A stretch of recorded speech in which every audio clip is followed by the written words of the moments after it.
I will meet with Russians, with only one Russian guy, with Putin. Ukraine and Russia have launched their biggest drone attacks against each other since the start of the war. Officials in Moscow say hundreds of Ukrainian drones have targeted the city. Volodymyr Zelensky has said that he hopes this attack will help push Putin towards accepting a ceasefire. Moscow in flames. The Ukrainian Air Force has been targeting Russia's military, logistics and energy infrastructure for months. The attacks have been effective in many regions of Russia. But for the first time this year, Moscow was directly targeted. Moscow was targeted with the biggest airstrike of this year. Airports were shut down. Many facilities came under attack. A large sortie of special drones, including Ukrainian Piklo drones, flew over Moscow. This bold attack on the heart of the Kremlin was a direct message to Putin and shocked Russia. After the attack, tensions peaked in the Kremlin corridors. While some Russian officials have suggested that Ukraine should retaliate with Oreshnik missiles, Putin's response remains a big question mark.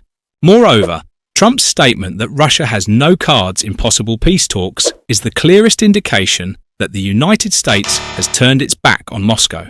All eyes are now on how Putin will respond to this challenge. Will Russia respond to the Ukrainian attack? Or will this attack pave the way for a ceasefire? The whole world is waiting for the answers under the shadow of great uncertainty. We will now analyse the details of Ukraine's daring attack and look for answers to these questions. But first, please don't forget to subscribe to our channel, turn on notifications, and like us to stay informed about our content. Russia has announced that it has suffered a major drone attack. The Russian Defense Ministry reported that 91 drones were shot down over the Moscow region overnight. 126 of the drones were shot down over Kursk, 38 over Bryansk, 25 over Belgorod, 22 over Ryazan, 10 over Kaluga, 8 over Lipetsk and Oryol, 6 over Voronezh, and 3 over Nizhny Novgorod. In total, 337 drones were allegedly intercepted. According to the figures released by the ministry, the airstrikes were one of the largest since Russia's invasion of Ukraine. Moscow Mayor Sergei Sobyanin and Moscow Region Governor Andrei Vorobyov confirmed the attack.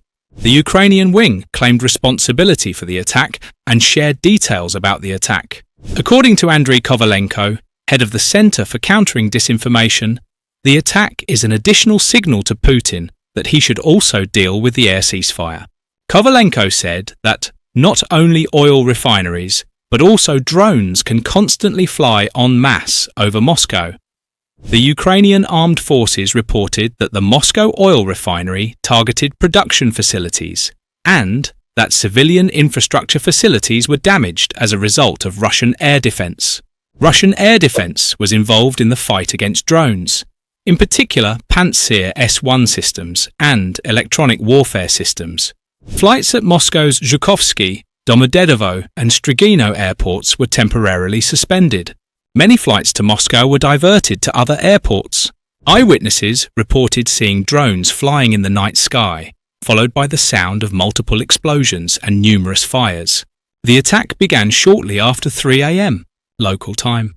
Damage to residential buildings was caused by Russian air defense and electronic warfare systems trying to shoot down drones flying over residential areas.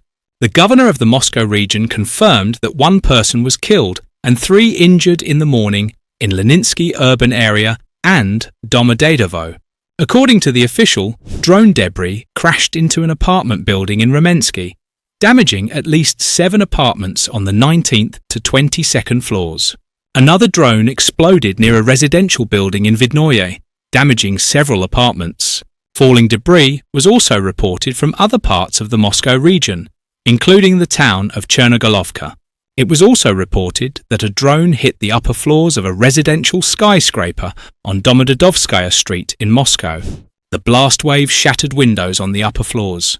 There was damage to railway tracks near Domodedovo station, and a fire broke out in the parking lot of a local business. Prior to this, the head of Domodedovo reported that trains were not running in both directions from the station. As of 8 a.m, train traffic at the station has resumed. The video posted on social networks shows an explosion in an apartment building in the southern Moscow region. Local news outlets published a video and photos of the aftermath of the attack on the Oka Center oil depot in the city of Serpukhov in Moscow region. In the footage recorded by an eyewitness, dense black smoke is seen rising from the oil depot in the early morning. However, the photos show that the oil product tank was not damaged. Only the stairs leading to the roof of the tank were damaged. The photo shows what appears to be the drone's warhead near the base of the fuel tank, but it did not explode on impact. Instead, the fuel inside the drone caught fire but was immediately extinguished.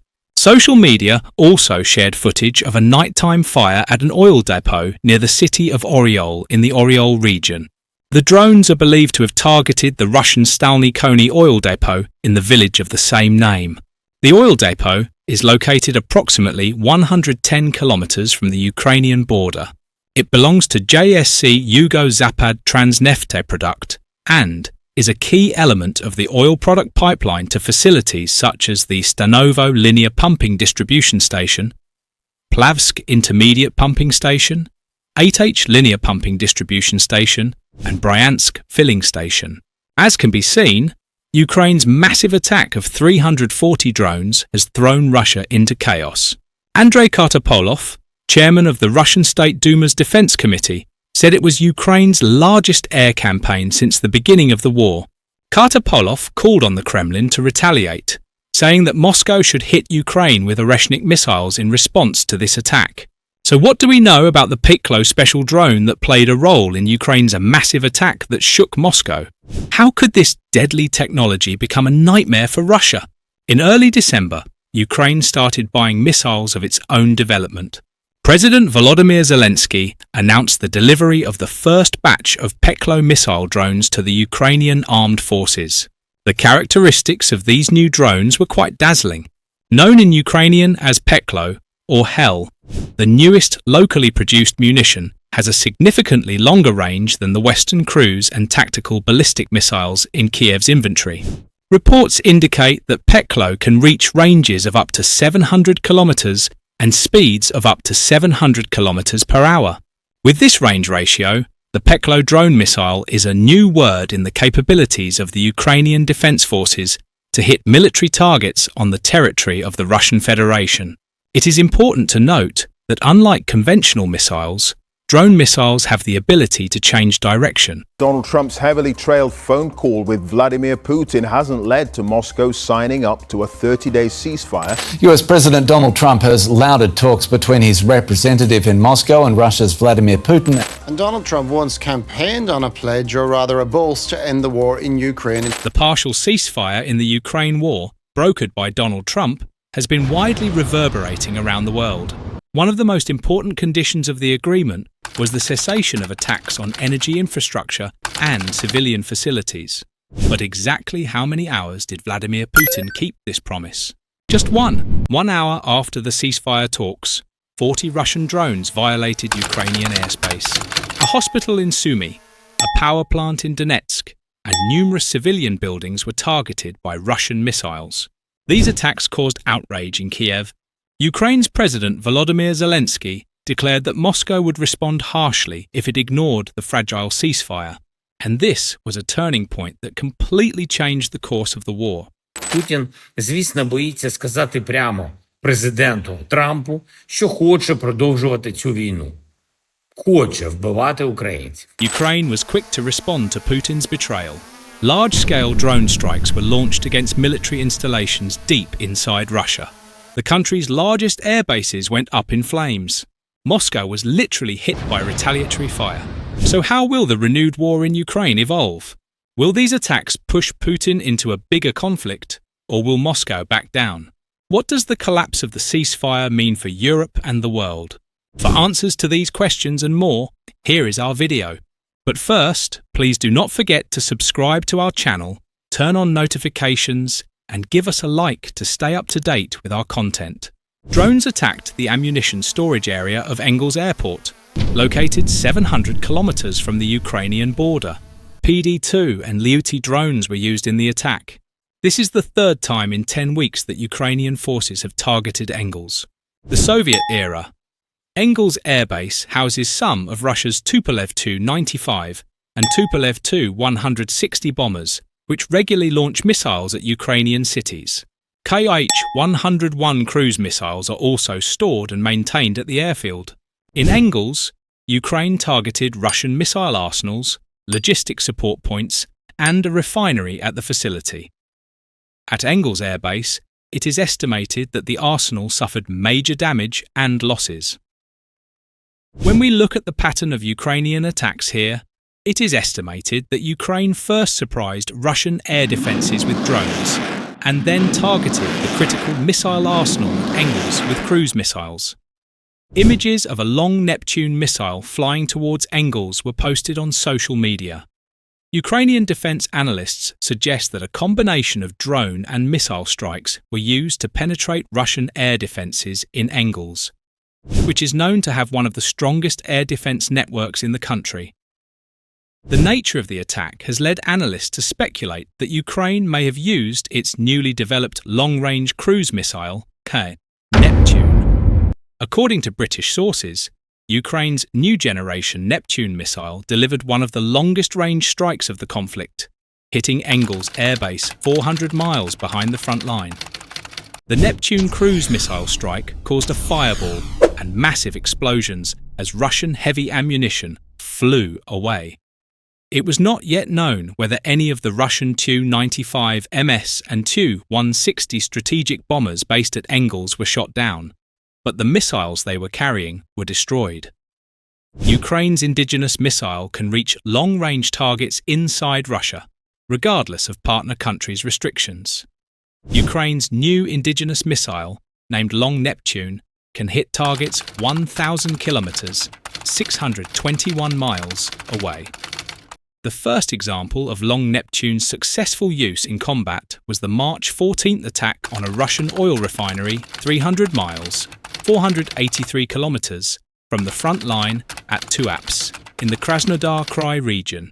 The attack on Engels represents a major success for Ukraine, as the recently developed Neptune missile system evaded Russian air defences, most likely thanks to an advanced radar jamming operation implemented before the cruise missile was launched. The reported attack follows a pattern of coordinated Ukrainian attacks in which swarms of drones are used to overwhelm Russian defences before launching precision-guided munitions.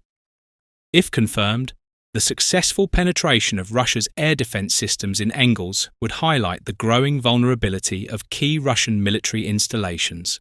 Local residents indirectly confirm the flights to the weapons depots.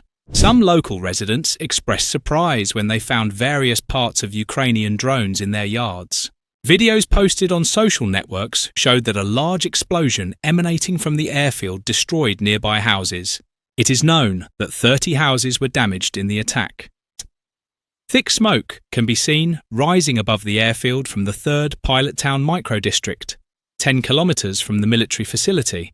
Ukrainian drones also attacked an oil depot in Engels. A fire broke out there after debris fell. This could be the base of the Crystal Combine, which stores fuel for strategic bombers. As a result of the attack, the operations of the airports in Saratov and Samara were suspended.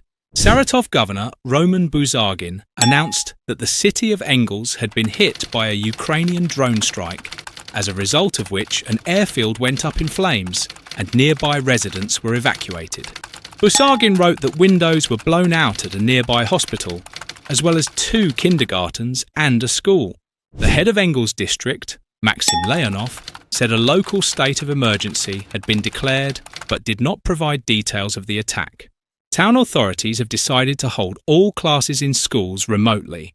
Russia's defense ministry claimed that its air defences shot down 132 Ukrainian drones over 7 regions. 54 of them were in the Saratov region. The drones were shot down in Voronezh, Belgorod, Rostov, Kursk and Lipetsk regions. 3 drones were shot down over annexed Crimea. The Ukrainian side also made statements about the attack. The Ukrainian Defense Ministry reported that its forces hit the airfield, triggering secondary explosions of ammunition. Andriy Kovalenko, the head of the Counter-Disinformation Center, which operates as part of the National Security and Defense Council of Ukraine, shared a video purportedly from the attack. The video showed what appeared to be a fire burning in the darkness of the night. Kovalenko said that the attack destroyed missile stockpiles, including the Kh-101 cruise missile. Initial assessments indicate that the Ukrainian strike destroyed a significant number of Kh-101 and Kh-555 cruise missiles. Valued at between $5 million and $15 million each, these weapons are a key component of Russia's airstrike strategy. If it is true that an estimated 40 to 70 missiles were destroyed, Russia is thought to have suffered financial and strategic losses of around $500 million. Engels is now facing serious challenges, joked the Ukrainian Center for Strategic Communications. Actually, there was a realistic side to this joke. Engels has had a difficult few months. The base took extensive measures to try to protect the aircraft, including piling tyres on them in an apparent attempt to fool Ukrainian missiles. In 2023, Russia moved some of its bombers further east to avoid Ukrainian attacks. But these measures were not enough to prevent Ukrainian attacks. On January 8th, Ukrainian drones flew at least 700 kilometers to attack Engels. The explosions caused a fire in a large warehouse containing up to 800,000 tons of fuel. The fire lasted for days. The fire finally extinguished itself after 6 days, or was extinguished by firefighters. On January 14th, the drones attacked a second time. There will be no rest for the wicked, Stratcom warned. It is unclear what types of drones were used in the attacks on Engels in January. But there are claims that the PD-2, Beaver, Liutai and UJ-22 were used. All are 6 to 10 feet long and propeller-driven. The double-touch attack in January was part of a wider wave of drone strikes, reportedly the largest of the 37-month large-scale war for Ukrainians. The Defense Intelligence of Ukraine conducted a large-scale air raid on Russian military bases in the temporarily occupied Crimea. The ship must return to Sevastopol for repairs, and that's where missiles and drones are waiting. This turned out to be a key mistake for the Russians. A helicopter, the ship Fedor Urupin, and more than 10 Russian raiders were damaged as the result of the operation carried out on the peninsula. The Ukrainian armed forces mobilized in Crimea after Russia broke the 30-day interim peace agreement, which included a complete cessation of attacks on energy infrastructure in just an hour and a half. We have witnessed the most extensive airstrikes ever organized on the peninsula. The Ukrainians' airstrikes in Crimea were characterized by highly strategic tactics. Kiev had focused its military strategy on Russian air defense systems on the peninsula. The Ukrainian army then went into action and completed the plan by destroying a large number of Russian air defense equipment on the peninsula in one of the most unbelievably successful operations in recent days. Now, we will take a closer look at what the Ukrainians have done in Crimea and what Russia has really lost on the peninsula. But first, please don't forget to subscribe to our channel, turn on notifications, and give us a like to stay up to date with our content. Let's go to Crimea right now and discover all the details of the latest events. The Chief Intelligence Directorate of the Ministry of Defense of Ukraine reported that a large number of Russian special equipment was neutralized during drone strikes on the territory of the temporarily occupied Crimean Peninsula. Let's see how complex the operation was and what painful losses it inflicted on Russia. First, a few statistics. In total, 12 radar stations of various types were counted as destroyed. These stations were designed to control the airspace at various altitudes, in particular to counter Ukrainian drones and cruise missiles. The total value of the destroyed equipment is estimated at over $500 million. Among them are assets that the Ukrainian Defense Ministry's air defense forces have been systematically shooting down over the past few days. A helicopter, numerous air defense systems and Russian-owned radar stations in Crimea. Among the equipment destroyed in the Ukrainian attacks on Crimea were 3 Pantsir S-1, 2 S-300VM air defense systems, 2 Podliot radars, 2 Niobium SV radars, 3 Castor 2E2, and many other radar systems. The list also includes a transport and a tugboat, a Mi-8 helicopter. As can be seen from the list, the attacks were mainly directed against enemy radars and air defense complexes in Crimea. And if someone thinks that destroying the radar station is a secondary or not so important task, but destroying the SAM and SAM-C is more important, he is seriously mistaken. Without radar, any air defense system is blinded and unable to function effectively against enemy attacks. Therefore, when it is necessary to remove an air defense division from combat readiness, the attack is primarily directed not at the launchers, but at the radar station.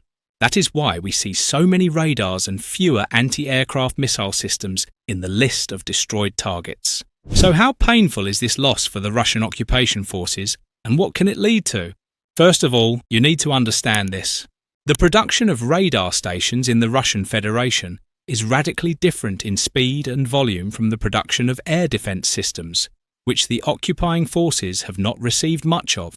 The fact is that even before the sanctions were imposed on Russia, the radar production process required much more man-hours and required much more resources. In the current situation, even more so. Air defense systems in Russia are the slowest produced of all the products produced by the military-industrial complex. And radar is probably the peak in terms of production complexity and supply shortages. Therefore, in the event of the loss of a radar station, the Russian command does not wait for its replacement from production, but dismantles a working system from another division somewhere in the Russian rear and transfers it to the division that has lost its combat capability.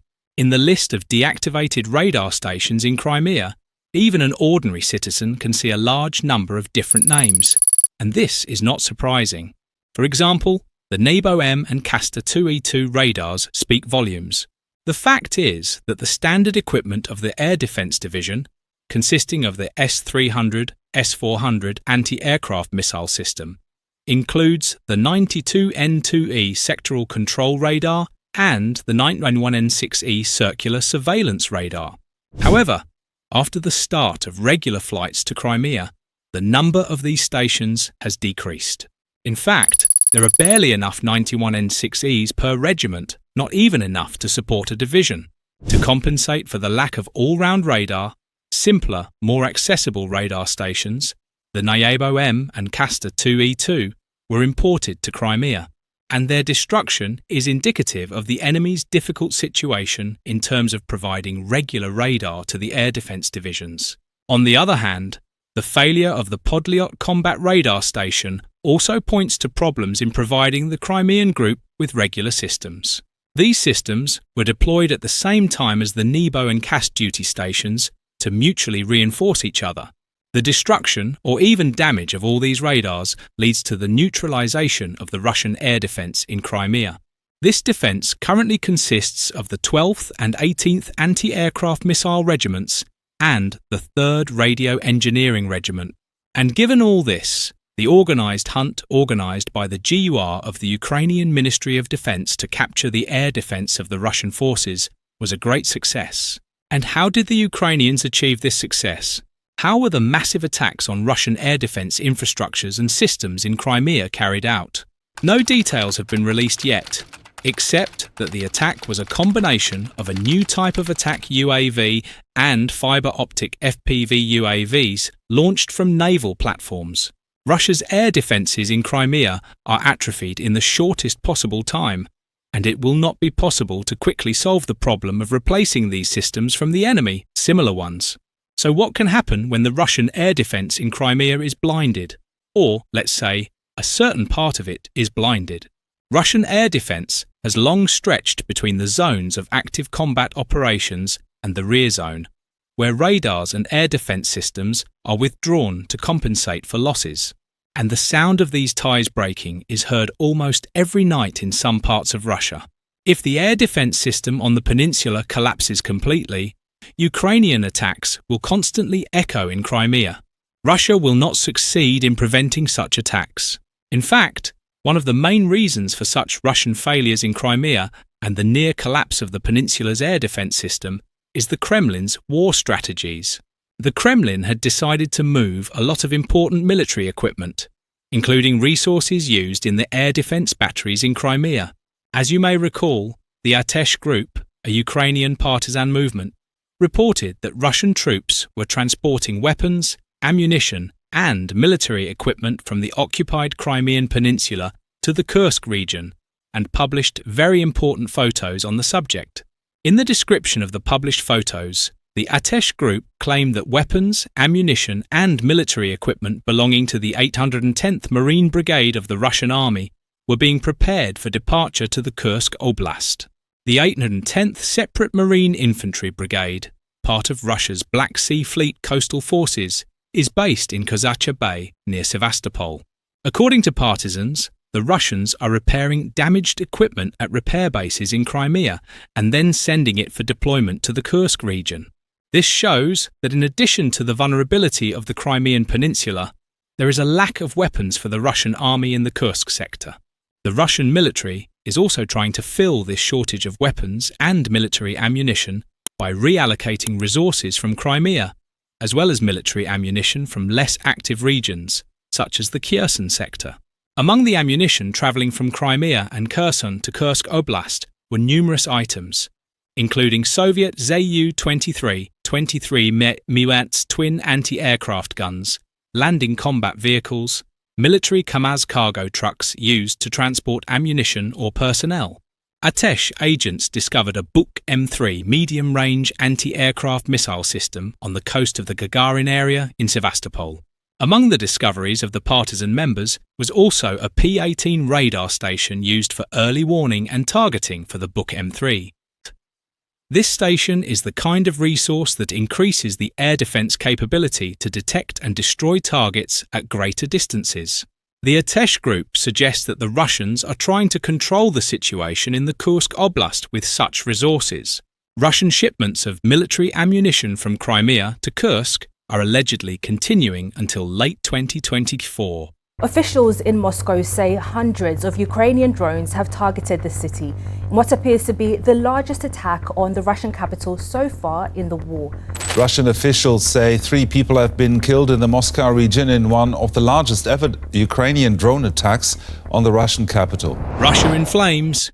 The deadlocked front line between ceasefire, peace and war has flared up as Ukrainian missiles and drones flew into Russian cities. Hundreds of Ukrainian drones and cruise missiles with a range of 1,000 kilometers set Russian cities in flames for hours. The ceasefire talks were not reciprocated by Russia, which had a harsh repercussion in Kiev. Ukraine sent a direct message to Putin by launching a massive wave of drone attacks targeting Russia's industrial centers. Moreover, a new Ukrainian cruise missile with a range of 1,000 kilometers appeared and directly targeted Russian major industrial facilities. These attacks, which hit 7 different regions of Russia, are a clear intimidation for the Kremlin. But can Ukraine's harsh response change Putin's stance? Which critical points were hit by these attacks? Will Russia launch a new wave of attacks in retaliation, or will peace talks reach a complete deadlock? For answers to our questions and more, our video begins. But first, please do not forget to subscribe to our channel, turn on notifications, and give us a like to stay informed about our content. First, let us look at how Ukraine is using Russia's critical industrial facilities as a testing ground for its new 1,000-kilometer range cruise missiles. Then, we will detail the intense rain of attacks that brought a half day of dark clouds over Russian cities. On March 15, 2025, Ukrainian President Volodymyr Zelensky announced that Ukraine had successfully extended the range of its domestically produced Neptune cruise missile to 1,000 kilometers. The Ukrainian leader confirmed that the improved Long Neptune missile has already been tested and successfully deployed in combat operations, hitting targets with pinpoint accuracy. We have achieved significant results, Ukrainian President Volodymyr Zelensky said on Saturday. Long Neptune was tested and successfully used in combat. It is a new Ukrainian missile, an accurate strike. Its range is 1,000 kilometers, that is 620 miles. The successful deployment of the Long Neptune Zelensky mentioned was apparently the March 14 attack on the oil refinery in Tuapse, Russia, about 300 miles from the front line in Ukraine. Satellite images of the oil refinery in Tuapse, Russia, where a fire is still burning after the Neptune cruise missile and drone attack have been published on the internet. The refinery is known to process 12 million tons of oil a year, more than 90% of which is exported and used to supply the Russian military. The Tuapse attack was the latest in a series of Ukrainian attacks on Russian oil installations, which last year reduced production by about 10%. The Long Neptune is a longer version of Ukraine's 17-metre-long Neptune anti-ship cruise missile. It was the truck-launched weapon that sank the Russian Black Sea Fleet flagship Moskva in April 2022. Longer than the 120-mile-long standard Neptune and holding more fuel, the Long Neptune has been in development for years. When Zelensky recently pledged that Ukraine would produce 100,000 long-range munitions in 2025, he was referring in part to the Long Neptune, but also to a series of long-range explosive drones, the most impressive of which can travel more than 1,000 miles to hit targets deep inside Russia. The Long Neptune is an important weapon. The new missile, which hits harder than do-it-yourself attack drones, some of which are modified sports planes, helps Ukraine break free from its partial dependence on the United States and Europe for the best deep strike munitions. The United States, under President Donald Trump, is an unreliable ally at best, and Europe lacks the capacity to produce the large number of modern cruise missiles that Ukraine needs. Other Ukrainian-made munitions are coming, including air-launched gliding bombs and ground-launched ballistic missiles. While Trump is pressuring Ukraine to accept a possible United States-mediated ceasefire that would favour Russia, Zelensky's government is preparing for the war to continue and for attacks deep inside Russia to continue or even escalate. Moreover, the Russian Telegram news channel Astra, citing its sources, claimed that a Ukrainian long-range Neptune missile hit the Aksinino oil pumping station of the Bryansk regional division of Transneft Druzhba in the Karachevsky district of Bryansk Oblast on March 10, although the extent of the damage is not yet known. Another major wave of attacks in recent days was the 11-hour raid that set 7 Russian cities ablaze. Ukraine's drone fleet carried out a massive attack, hitting facilities in Kaluga, Saratov, Voronezh, Tambov, Rostov, Belgorod and Moscow regions. The attack began at 8 in the morning and lasted for about 11 hours. The Russian Defense Ministry claimed that 77 drones were captured and destroyed. In the Kaluga region, according to Governor Vladislav Shapsha, 25 drones were shot down. One of the downed drones crashed into an industrial facility in the Dzhizhinsky district, causing a fire. As a result of the attack, an employee was slightly injured and received medical assistance. The area is home to the First Plant oil refinery, which was previously attacked in May last year. Shapsha also reported damage to a communications tower and power lines in Kvastovitsky district. In the Saratov region, Lyuty kamikaze drones damaged non-residential premises in the Petrovsky district. According to preliminary reports, there were no casualties. Local residents reported based on video footage that the Gazovaya electricity substation in the Prigorodny settlement was hit. Ukrainian sources said the target was the main gas pipeline's Petrovsk Line production plant, which is responsible for gas transportation between Saratov and Penza regions, and has 5 compressor workshops. In the published footage, the drone is seen diving towards the plant, while workers and passers-by watch and record the incident. There is then an explosion as Lyuty's warhead detonates and smoke rises. The Petrovsk main gas pipeline's linear production control center is a subsidiary of PJSC Gazprom. It is responsible for transporting natural gas in 7 directions and supplying gas to settlements in the Saratov and Penza regions. The facility is located 600 kilometers from the Ukrainian border. The control center consists of 21 structural subdivisions and serves 1,044 kilometers of pipeline. The presence of 5 compressor workshops and powerful gas pumping units ensures the transportation of up to 90 million cubic meters of gas per day. Former Ukrainian Deputy Interior Minister Anton Gerashchenko said that the facilities had been hit. Indirectly supporting this claim, the Russian Federal Air Transport Agency suspended flights at Saratov and Penza airports. Rostov A drone strike in the Sholokovsky district caused a fire at an enterprise in the Kalininsky hamlet. According to the head of the region, Yuri Sliusar, only the grass around the enterprise caught fire, and the facility itself was not damaged. Tambov, the gas compressor station in Davidovskia, was hit by drones. Footage posted on social networks shows drones hitting industrial equipment at the stations and violent explosions. Near the village of Radkovka in the Belgorod region, drones attacked a field warehouse where missiles for the S-300 or S-400 missile system were stored. After the strike, active detonation of the ammunition began. In the Voronezh region, drones struck an infrastructure facility in the southern part of the region, causing a fire. According to the regional governor Alexander Gusev, 2 infrastructure facilities were damaged, but the names of the attacked facilities are being kept secret. On the other hand, the most striking location of the attack was the capital Moscow. It is known that a fire broke out at thermal power plant number 16 on Tretya Horoshevskaya Street in Moscow. The fire broke out on the roof of an 8-story building. As the Russians noted, emergency responders are being dispatched to the scene. Images posted on the internet show that the fire is quite large. Eyewitnesses are broadcasting images of black smoke rising above the thermal power plant site. Ukraine's deadly drone strikes are targeting critical Russian facilities one by one, and Moscow is clearly failing to stop them. While the Kremlin claims that its air defense systems are operating at full capacity, the reality is very different. Russian air defenses are failing to detect and destroy Ukraine's small but highly effective drones. As the attacks continue unabated, sirens, explosions and clouds of smoke have become part of everyday life in Russian cities.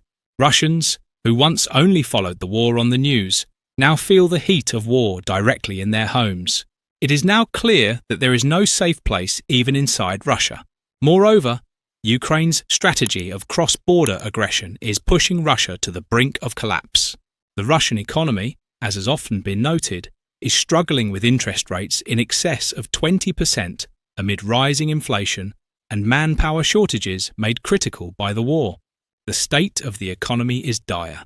This is partly because the military budget accounts for 40% of all public spending, and partly because oil revenue has been affected by low prices, the Ukraine offensive and tightening sanctions. Russian weakness is particularly evident in the military. In 2024 alone, the Russians lost 1,400 main battle tanks and more than 3,700 infantry fighting vehicles and armoured personnel carriers. At the same time, Russian production of such vehicles, including refurbished units, was only 4,300, not enough to compensate for their losses. In desperation, Russia turned to restoring the oldest and most ineffective combat vehicles, most of which were Soviet-made. We can say that the Russian military-industrial complex is ill-equipped to cope with the effects of a protracted war against Ukraine or to achieve a sustainable future in terms of production, innovation and development. The same is true for Russian manpower. In the spring and summer of 2024, the number of soldiers the Russians were able to keep on the front line seemed to have peaked at over 650,000.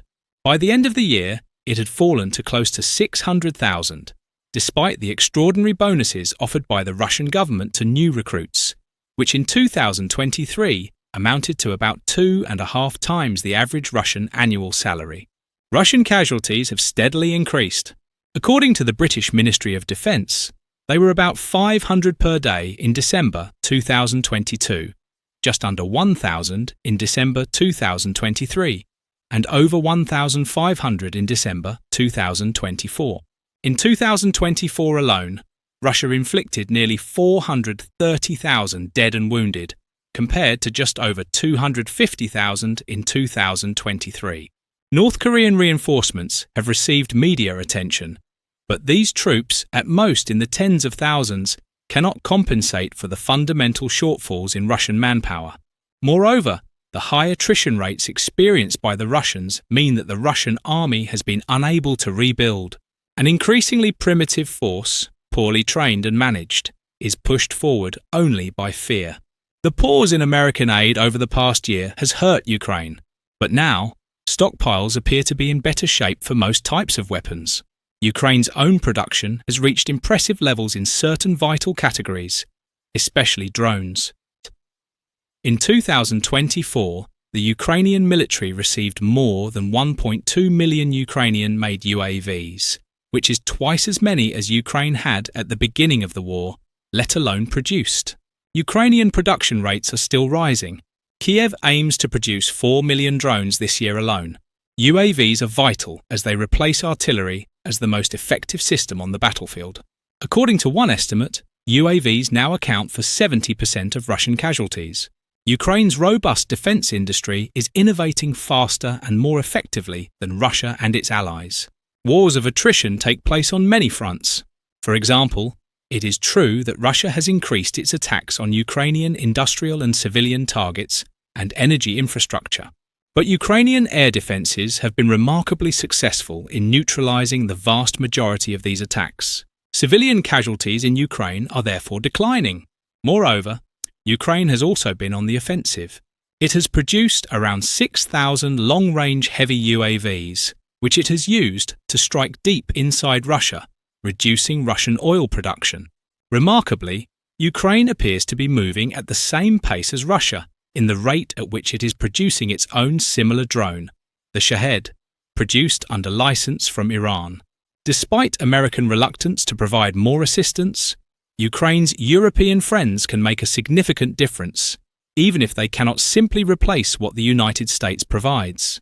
For example, they do not produce the advanced Patriot anti-missile system, but they do have other capable air defense weapons. One of these weapons is the NASAMS air defense systems. As of the end of February 2025, NASAMS has proven to be an extraordinarily effective air defense system for Ukraine, especially in thwarting Russian missile and drone attacks. According to Colonel Per Steinar Treut, head of the Norwegian Air Force's Ukraine Support Department, NASAMS systems deployed in Ukraine have achieved an effectiveness rate of 94%. Colonel Treut detailed the significant impact of NASAMS, saying that it has successfully intercepted more than 900 cruise missiles and drones. More than 60% of these targets were cruise missiles, which are very difficult to defend against. This means that the Kh-101, Kaliber and Iskander-K missiles also failed to evade NASAMS. This level of effectiveness, combined with the high volume of intercepted threats, highlights the precision and reliability of the NASAMS air defense missile system in countering Russian missile and drone attacks. The system's ability to shoot down more than 900 air threats with a 94% success rate is a remarkable achievement in modern warfare and represents a significant advance in Ukraine's ability to protect its airspace and critical infrastructure. Europe, on the other hand, can help Ukraine move forward with more UAV production. Europeans have the capacity to produce engines for long-range UAVs at a much higher rate, and some European systems that have not yet been procured could increase Ukraine's advantages. Germany has so far refused Ukraine the Taurus, which is far more effective, has greater range, and carries a heavier payload than the Franco-British Storm Shadow or Scalp missiles. The new German Chancellor, Friedrich Merz, has said he will send Taurus missiles to Ukraine if the Russians do not give in. The Taurus KEPD 350 is a German-Swedish cruise missile fired from fighter jets with a maximum range of 500 kilometers. It can travel at a maximum speed of around 1,170 kilometers per hour and at a height of only 35 meters. This makes it very difficult for radar systems to detect. The Taurus missile will penetrate behind enemy lines more than any long-range Western missile in Ukraine's arsenal, increasing Ukraine's ability to deter Russian aggression and respond effectively to multiple threats. With these systems, Ukraine could add to the significant damage it has already inflicted inside Russia. Corrosive campaigns are based on an industrial basis. The GDP of the European Union alone is about 10 times that of Russia. And if you add the United Kingdom and Norway to this account, the imbalance in favour of Ukraine grows even larger. Currently, Europe and the United States provide Ukraine with approximately equal amounts of their military resources, while Ukraine has produced 40% on its own. The United States has not only provided military supplies, it has also provided intelligence and access to Starlink internet services. None of this can be easily compensated. Nevertheless, one should not underestimate the depth of technological and intelligence resources available from Europe and sympathetic Asian countries. Ukraine is not on the brink of collapse, and it is Russia, not Ukraine, that is losing the war of attrition. But Vladimir Putin continues to cautiously stack conditions for any ceasefire. Still, there are reasons to think that the Russian leader could be forced to accept the deal. Take, for example, the recent news about Gazprom's economic woes. The Russian gas giant is considering selling some of its key real estate in St. Petersburg and is also planning a significant reduction in its workforce. While Russia is well prepared to withstand Western sanctions for a long time, it cannot do so indefinitely, and Moscow is starting to feel the economic strain. Trump knows this and has said this week that if Russia rejects the ceasefire agreement, he will do financial things that will be very bad for Russia. That will be devastating for Russia.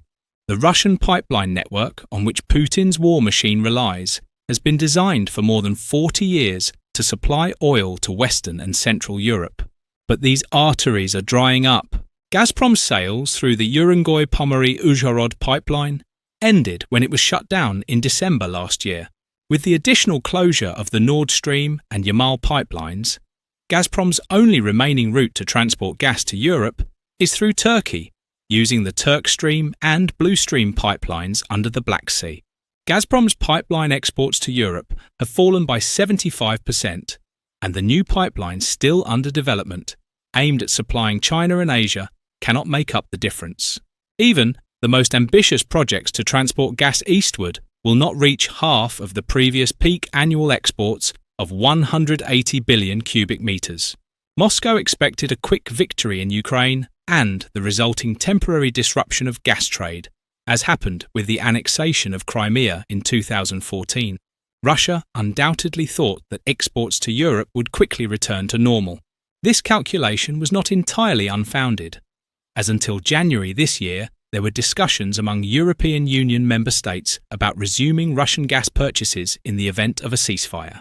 Nevertheless, as time passes, Russia's position as one of Europe's main energy suppliers is weakening, and Putin may be overplaying his hand by delaying the ceasefire. Gazprom rivals like Novatek still supply Europe with liquefied natural gas, often in larger quantities than in the past. But the LNG market seems to be heading towards a saturation, with more and more capacity coming online, from the United States to Qatar. While this may take 2 or 3 years to fully materialize, it will greatly weaken Russia's long-term position as an energy exporter. This gas glut will be a problem for Putin. If gas and oil prices collapse because the world is overproducing, it will be even easier for Europeans to find alternatives. This will not solve the problems of the European Union's flawed energy policies, but it will certainly strengthen its position vis-à-vis Russia. Assuming that the Kremlin is aware of these circumstances, we can expect the Russians to remain at the table. Moscow was incredibly lucky that Europe opposed nuclear and fracking as reliable sources of energy. Instead, the European Union waited for the non-Russian world's gas reserves to kick in. The resulting high prices have so incentivized United States and Middle Eastern LNG production that there may be no room for Russia to regain market share.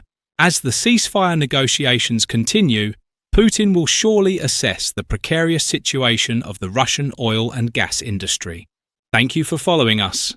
Overcome obstacles and operate in conditions of counteraction with an electronic warfare system.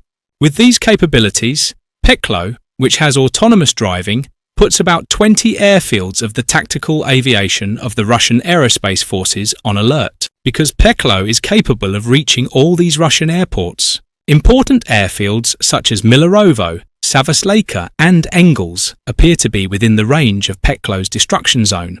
Engels and Savoslayka airfields are also bases for the strategic bombers of the Russian Federation and are also within Peklo's range. There is another very interesting detail about Peklo. The mounting structures in the upper part of the body of the UAV missile indicate that the missile can be launched not from the ground, but from air carriers, i.e., fighter jets. This increases the tactical and technical characteristics of Peklo and its ability to hit targets in the deep regions of the Russian Federation. Although the exact specifications of the Peklo missile have not yet been revealed, official photos provide some clues to its characteristics. As for the dimensions, the approximate length and wingspan of the Peklo is estimated at about 2 meters. Due to the compact size of the missile, the weight of the warhead is unlikely to exceed 50 kilograms. This estimate is comparable to conceptually similar systems such as Anduril's Barracuda.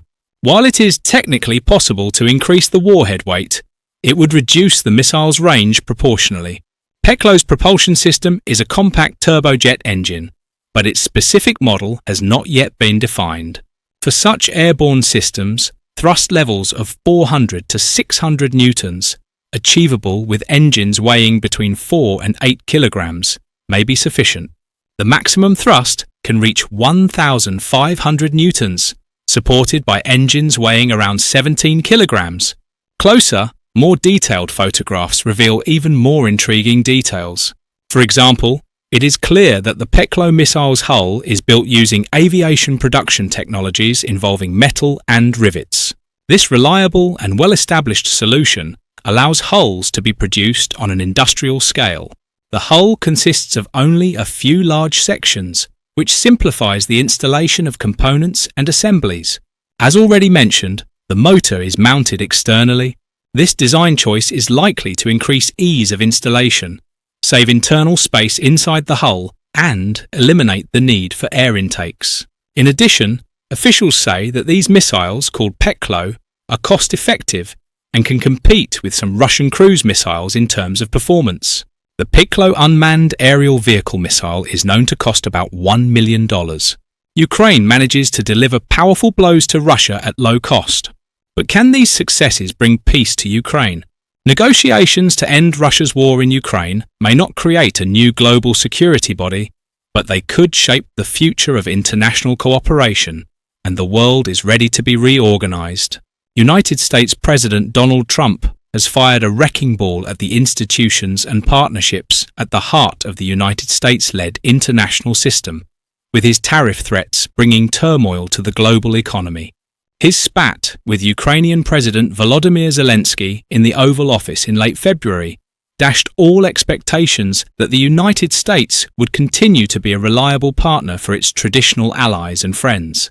Beyond the United States, European countries want more control over their own security, and many other countries are striving for effective forms of multilateralism that are not led by the West.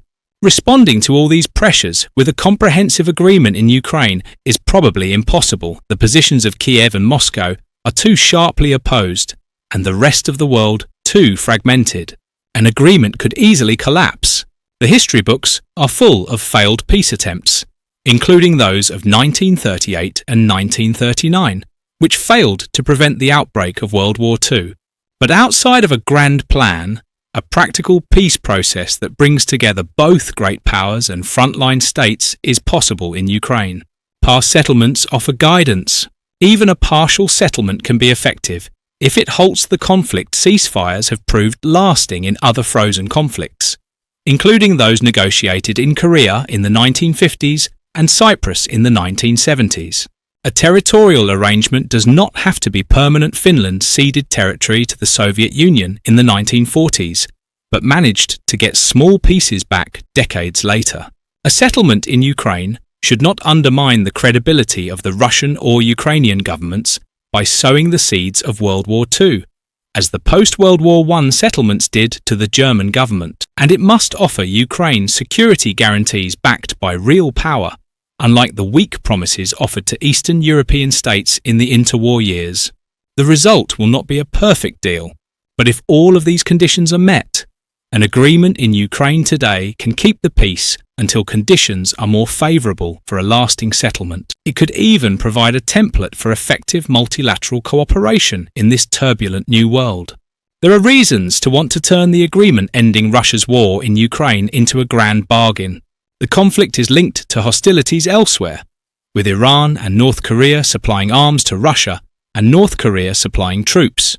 A comprehensive solution could provide a framework for resolving conflicts in Africa, Asia, and the Middle East by establishing a whole new security mechanism to address the destabilizing effects of weaponized finance, trade wars, and fractured diplomacy. The model would be negotiations to end World Wars I and II.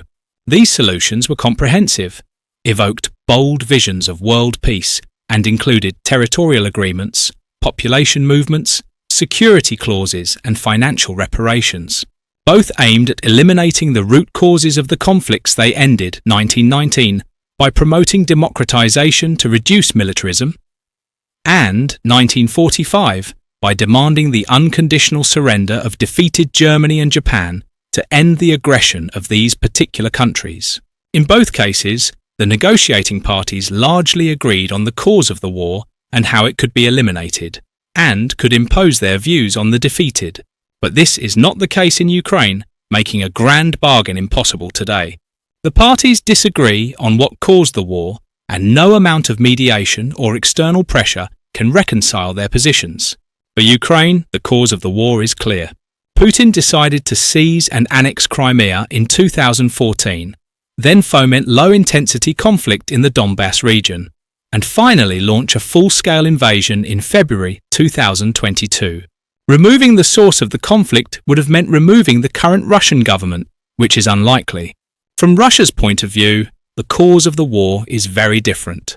Putin claimed that the Ukrainian government was illegitimate, violated constitutional norms, and was ruled by Nazis. He argued that security guarantees from the West, especially the vague promise of NATO membership offered to Ukraine in 2008, bolstered the Ukrainian state and questioned the fundamental concept of Ukraine's existence as an independent state. Coming to an understanding of the underlying cause of the war is a precondition for negotiations on a comprehensive settlement. Without this, it is futile to try to get the warring parties to agree on permanent territorial borders, how to secure them, and how to finance reconstruction. If an overall solution is off the table, the next best option is a partial solution. Indeed, since 1945, partial solutions have been the most successful way to keep the peace, including by preventing the resumption of war in deadlocked conflicts. When these temporary solutions were reached, the parties did not know how long they would last. But in many cases, they have worked and proved remarkably durable, especially when the great powers of the day have played a decisive role in forcing combatants to de-escalate. Verbal guarantees cannot support ceasefire agreements, but if a guarantee includes sufficient military presence to deter violations, it can sustain even a temporary solution that avoids recognizing a permanent territorial division or concession. To prevent the return of war in eastern Ukraine, the ceasefire line must be protected by a similarly effective show of military force. Capable countries should deploy sufficient troops and equipment to ensure a massive response if Russia or Ukraine violates the ceasefire. Without a substantial and enforceable security guarantee, the ceasefire will only serve as an invitation for Putin to plan Russia's next invasion of Ukraine and perhaps other countries. The roles of the United States and China in supporting or even negotiating a ceasefire or an agreement will be vital given the influence of the United States in Ukraine and China in Russia. They could also provide peacekeeping troops, but this is not strictly necessary if other countries do so. On the Ukrainian side of the ceasefire line, European forces could serve this function. France and the United Kingdom have raised this possibility, and their depth of military experience and nuclear status make them both natural candidates for the job. On the Russian side, China or Central Asian countries could take on a similar peacekeeping role. If the great powers cannot solve every problem and their leaders begin to think otherwise, a more unstable and dangerous world awaits them.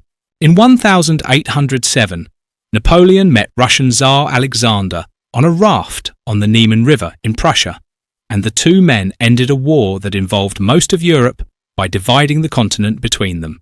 It was inevitable that they would fight and the war would start again. The Napoleonic Wars lasted almost a decade. Inclusive diplomacy is a much preferable approach to resolving today's conflict. Many European and Asian leaders have spoken of the need for new multilateralism, and now they have the opportunity to put their words into practice. If they can provide effective guarantees to maintain the ceasefire in Ukraine, they can show that a truly multilateral international order can work even without the United States acting as the global police force. Thank you for tuning in. So what is the strategy behind the attacks? Russia began attacking Ukraine's energy infrastructure in October 2022, after it became clear that its initial plan for a quick victory had failed. Moscow opted for a war of attrition in which Ukraine's energy infrastructure became a key target. Ukraine began repeatedly targeting Russia's energy infrastructure in early 2024 to damage the oil and gas industry, the heart of the Russian economy, and limit fuel supplies to its military. Experts say Kiev's aim appears to be twofold. They are to reduce Russia's oil revenues and to create a psychological impact by setting large-scale fires at critical infrastructure facilities. Russia's attacks on Ukraine's energy infrastructure have been an important part of Moscow's effort to bring the country to its knees. Energy experts say the goal is to strangle Ukraine's energy supplies that fuel its economy and ultimately its war effort. But it also seems to be designed to make people's lives so unbearable that it is unbearable, and that is demoralizing Ukrainians. Volodymyr Kudrytsky, the former head of Ukrenergo, Ukraine's national electricity operator, said Russia is constantly changing its targets and tactics to undermine Ukraine's ability to defend its energy system. Moscow has used complex waves of long-range drones and ballistic missiles to overwhelm Kiev's air defences. After Ukraine began reinforcing its main electricity substations with concrete bunkers, Russia shifted to directly attacking thermal power plants and less protected substations connected to nuclear power plants.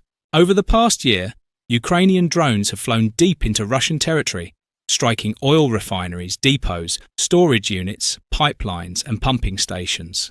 The attacks disrupted oil flows through Russian port oil terminals and the Druzhba pipeline, which takes crude oil to some European countries. This threatened to undermine Moscow's revenue from energy sales abroad. It was not possible to independently determine how much of Russia's oil revenues were affected by the attacks. Some analysts reported that the attacks on oil refineries reduced the country's refining capacity by about 10% at one point. Sergei Vakulenko, an energy expert at the Carnegie Endowment for International Peace, said, Russian oil companies have not had to spend more than $1 billion to repair the damage caused by the Ukrainian attacks. The loss of a key European market has dealt a heavy financial blow to Russian energy giant Gazprom, causing the company to suffer a net loss of $13.1 billion in 2024. Gazprom's losses averaged $251 million per week, $35 million per day, or $1.4 million per hour. While the company's total revenue increased by 11% and gas revenue by 14%, it still ended the year with a loss of $2.3 billion in sales. The company's financial woes were exacerbated by falling share prices of its subsidiary Gazprom Neft and a 25% income tax rate hike that increased deferred tax liabilities. In 2023, Gazprom posted its first net loss under international accounting standards in 25 years and posted a historic deficit of $7.6 billion. Despite its efforts to maintain its presence in Europe, Gazprom's gas exports to the European Union remained low. In 2023, the company delivered 32 billion cubic metres of gas to Europe. This was almost 6 times less than its peak of over 180 billion cubic metres in 2018-2019. The decline has forced Gazprom to implement cost-cutting measures, including mass layoffs. On January 13th, it was reported from the company's head office that it was preparing to lay off 1,600 employees. Gazprom's financial woes are largely due to the European Union's decision to reduce its dependence on Russian energy following the full-scale invasion of Ukraine. Russia's direct pipeline gas supplies to the European Union came to a complete halt after Ukraine refused to extend its transit agreement with Gazprom beyond December 31st, 2024. Meanwhile, having failed to achieve a blitzkrieg victory over Ukraine and facing sanctions aimed at excluding it from global trade and finance. Russia has entered a state of economic warfare consisting of a government spending spree, investment in trade-friendly countries, and production autonomy, so-called import substitution. One of the main drivers of economic growth has been state spending for the benefit of the general public and businesses through state contracts, budget transfers, and social benefits. Fiscal support and the needs of the military increased the demand for workers, while mass emigration in 2022 and the reduction of migrant flows reduced supply. The sharp increase in salaries boosted consumption and savings. A new class of borrowers has emerged in Russia, with high earners preferring to earn interest on their savings and using cheaper credit to cover current spending. At the other end of the spectrum, people with low credit ratings suddenly become creditworthy and start taking out larger loans, even though interest rates are high. For decades, the trade surplus created by Russia's exports of oil, gas, and other commodities has been largely mitigated by a steady outflow of capital. While the trade surplus will continue beyond 2022, capital is now trapped inside the country thanks to Western sanctions and restrictions imposed by Moscow. The isolation of Russia's banking system, the West's imposition of strict compliance requirements for funds originating in Russia, frozen accounts, and other wartime problems are forcing wealthy Russians to find ways to park their money domestically. None of the causes of Russia's economic imbalances will improve with the end of the conflict in Ukraine. Many of the sanctions and labour shortages that hamper productivity growth will not disappear overnight. A prolonged fall in oil prices will put further pressure on public finances. Given the increased level of economic austerity, capital movement restrictions and sanctions suppressed imports, the government may find it difficult to balance the books by devaluing the ruble and reducing imports. The Russian economy could weather the difficulties caused by the moderate fall in oil prices, the decline in labour supply, the lingering effects of the aggravated sanctions, and the continuation of fiscal stimulus for a year or two. But if all these obstacles persist in the long term, it is hard to see how the economy will continue to grow and the population will be fed. So how are Russia's airstrikes affecting Ukraine? Since the fall of 2022, Moscow has repeatedly used drones and missiles to hit substations that distribute electricity, power generating plants, and, more recently, gas facilities. The Kiev School of Economics estimates that the damage to Ukraine's energy sector has reached at least $14.6 billion United States dollars. Several hydroelectric and thermal power plants have been completely destroyed by the attacks.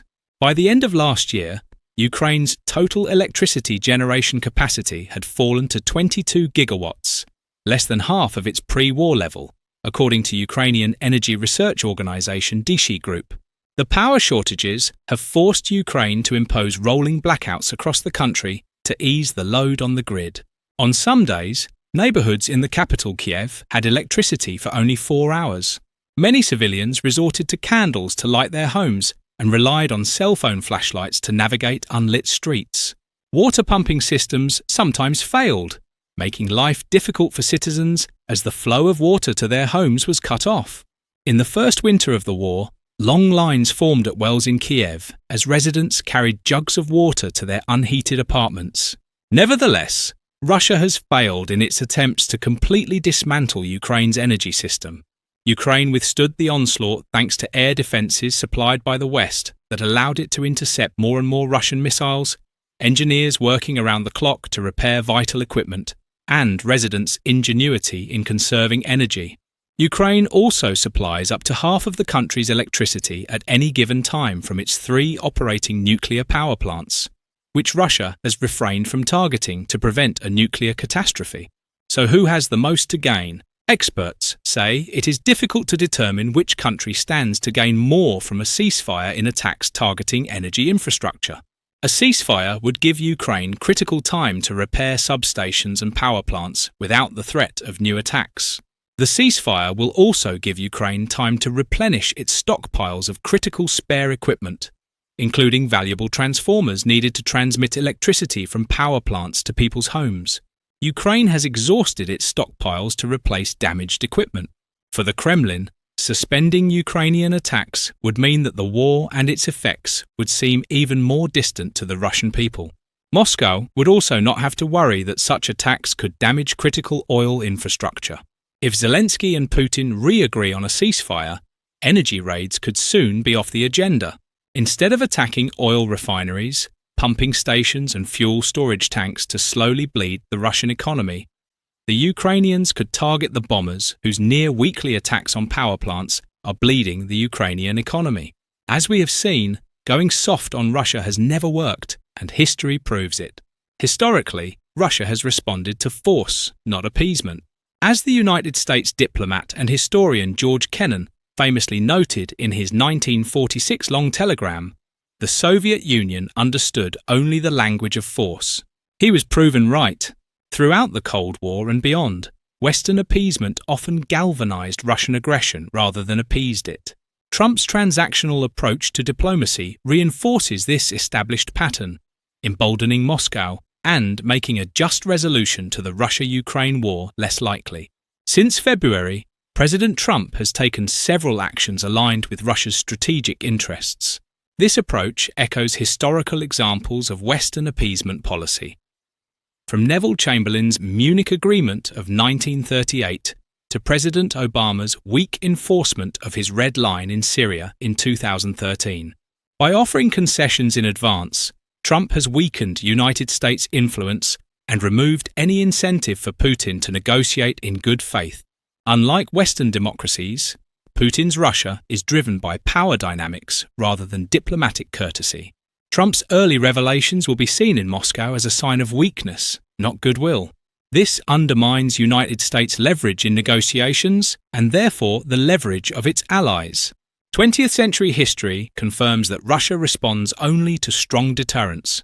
The Reagan administration's Cold War military build-up undoubtedly contributed to the Soviet Union's economic collapse, and NATO's expansion in the 1990s and early 2000s deterred Russian ambitions in Eastern Europe.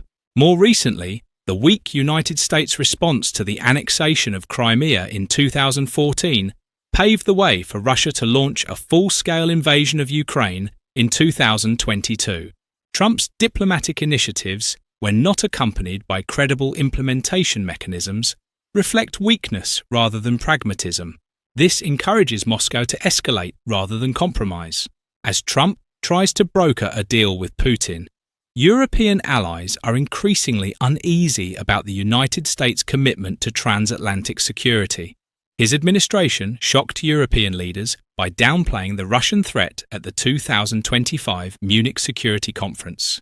The United States' withdrawal has pushed the continent to urgently formulate an independent defense strategy, which has the potential to undermine NATO's integrity.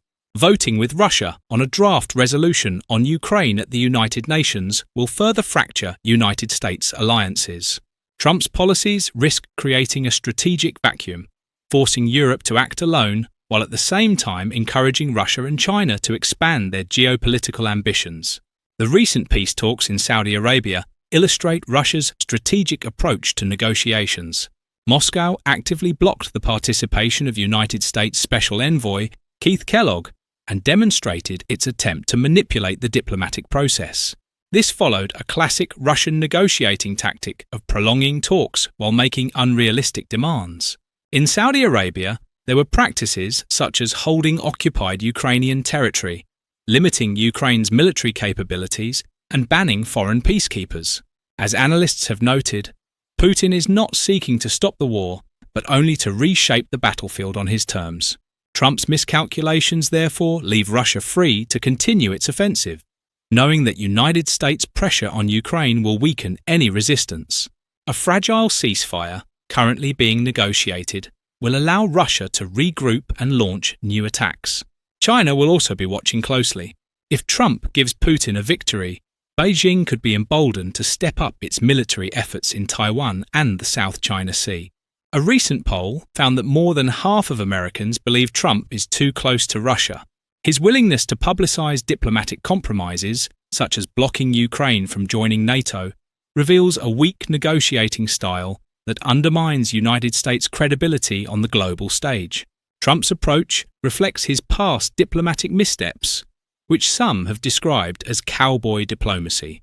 It is a strategy that prioritizes personal deal-making over structured policy and ultimately leads to strategic mistakes.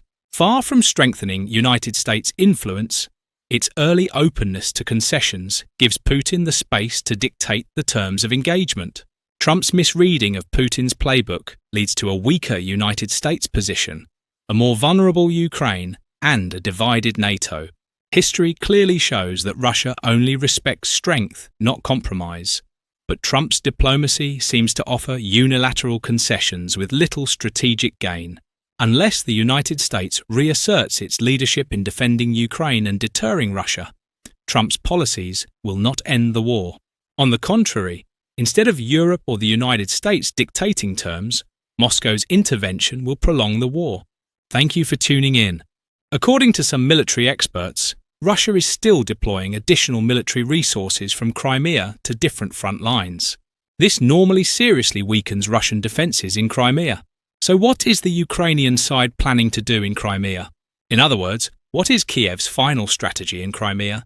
Probably, the Ukrainians could target the Kerch Bridge, the most strategic link for Crimea, once the conditions are ripe. The Ukrainian armed forces and intelligence attacked the 19-kilometre, about 12 miles long road and rail bridge in October 2022, and again in July 2023. Ukraine's last attack on the bridge in July 2023 damaged the bridge's major railways, contrary to Russian claims at the time that the attack only affected the roadway on certain sections of the structure. Following these two actions, Kiev vowed to attack the structure in the future to retake the peninsula Russia annexed in 2014. Russia has since tried to reinforce the bridge with underwater barriers. Some emerging reports suggested that Moscow was redeploying air defense systems to protect it from Ukrainian attacks. Moscow confirmed at the time that it was actively redeploying the surviving air defense facilities, aircraft, radars, and all military installations in the western part of Crimea. It was noted that this verification was made in 2024, while in 2025, some changes were made to the bridge. Finally, it was observed that Russia deployed one of the Pantsir S-1 air defense systems to defend the bridge. Military analysts had published satellite images of the Pantsir S-1 air defense system protecting the bridge. Russia's Pantsir S-1 self-propelled anti-aircraft gun and missile system is designed to support other air defense units against aircraft, cruise missiles, precision-guided munitions, and against larger attacks. The value of this system is believed to be around $15 million. But today, we can see that the Russians have reduced the number of such air defense systems near the Kerch Bridge, the most important access road to Crimea. This is actually encouraging the Ukrainian army to attack Crimea. Russian leader Vladimir Putin's indifferent attitude towards the Kerch Bridge in Crimea is also seen as another factor encouraging the Ukrainian army to carry out offensive operations against the bridge. In fact, one of the main reasons why the Kerch Bridge is in this state seems to be related to the fact that Russia is gradually losing control over the peninsula. The Russian army no longer inspires confidence among Crimean residents. Even Kremlin leader Vladimir Putin cannot reassure the population that the peninsula can be completely protected from Ukrainian aggression. The local population on the peninsula is scared. Even senior Russian military and government officials in Crimea are seriously worried. To date, many Russian military and political officials have fled Crimea, taking their families and relatives with them. It is an obvious fact that the number of those fleeing the peninsula has been increasing over time. This number is expected to increase rapidly in the future. One of the main reasons for the flight of Russians fleeing Crimea is the possible airstrikes of the Ukrainian army against the peninsula. Storm Shadow and Scalp long-range missiles in the inventory of the Ukrainian army are also seen as a serious risk factor for Crimea. We haven't even mentioned unmanned aerial vehicles. Ukrainians have become a world brand in unmanned aerial vehicles. They pose one of the most serious threats to Crimea. The Ukrainian army has proven itself time and time again. So what happens if Putin loses Crimea completely?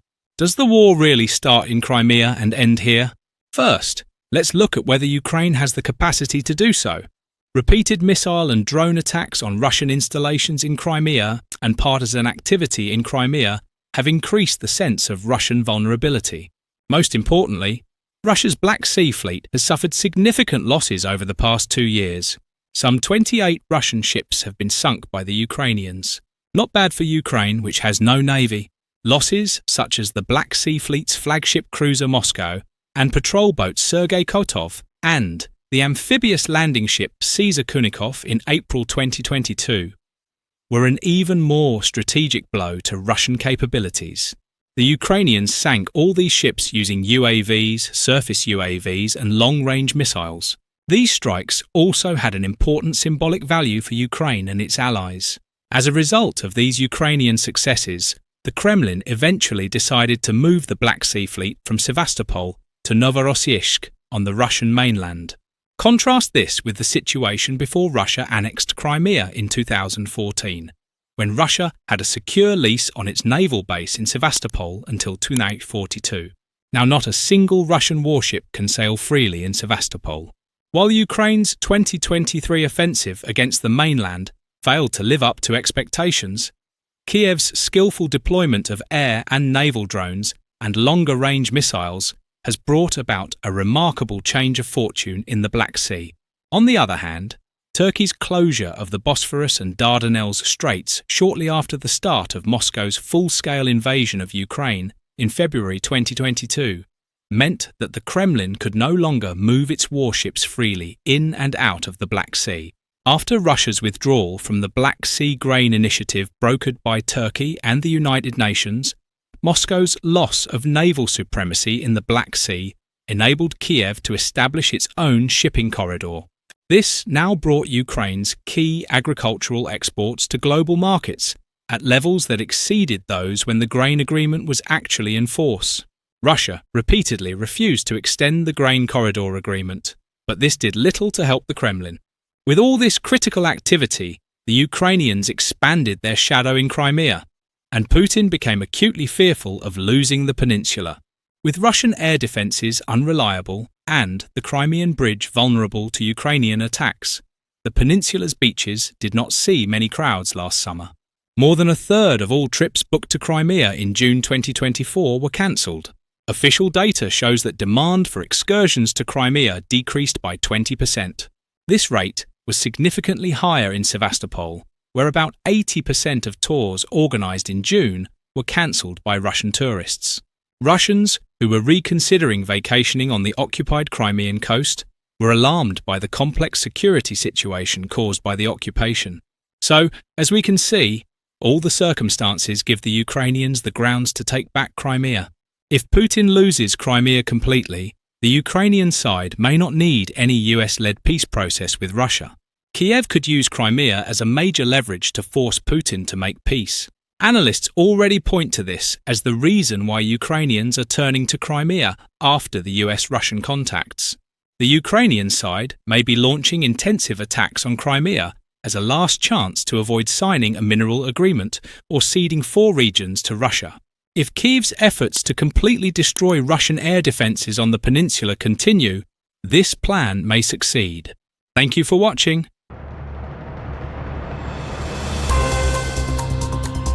German customs authorities have seized the Panama flag tanker Eventin, which has been anchored off Germany's Baltic Sea coast since January, according to local media. Despite a raft of sanctions, Russia has continued shipping and selling its crude oil to the world. In the Baltic Sea off Germany last month, activists from the environmental group Greenpeace. Russia is facing serious problems in Eastern Europe over its invasion of Ukraine, under pressure from the Western Bloc. The EU's rearmament alert, Europe's supportive steps towards Ukraine, and restrictive steps towards Russia, especially the UK, Germany and France, have put Kremlin leader Vladimir Putin in a serious corner. Putin has focused on the oil trade in the Baltics to secure additional resources. For the Russians, the Baltics were a strategic centre for threatening Europe and taking radical steps towards nuclear weapons. In order to provide financial resources for the Russians, the Shadow Fleet carries out illegal maritime logistics in the Baltics. Unregistered tankers carrying hundreds of thousands of tons of oil every day are the lifeblood of Putin's war economy. But Europe has also gotten in the way of this shipping network. Germany's wing has violently shaken Russia's oil authority in the Baltics, where it operates a shadow fleet. Most recently, a Russian shadow fleet ship carrying 100,000 tons of crude oil, valued at $43 million, was captured in a successful German operation. For Friedrich Merz, the future Chancellor of Germany, this is an incredible intimidation of Russia. We will now take a closer look at what happened last time in the Baltics and how the Russian oil ship of the Shadow Fleet was caught. We'll also take a closer look at how the Shadow Fleet, which is almost seen as a primary source of funding for Putin, has turned out. But first of all, don't forget to subscribe to our channel, turn on notifications, and give us a like to stay up to date with our content. Now, let's get back to our main topic and discover all the details without wasting any time. 2 months ago, German authorities rescued a Russian tanker from drifting. Today, very striking details about this Russian tanker were revealed from Berlin. It turned out that this tanker, which was rescued 2 months ago, belonged to the Shadow Fleet, one of the most important sources of income for Vladimir Putin. It is reported that the government will officially confiscate this so-called shadow tanker and its cargo. Customs officials say they initiated the legal confiscation on March 14th after the government and various ministries discussed how to handle the loaded tanker.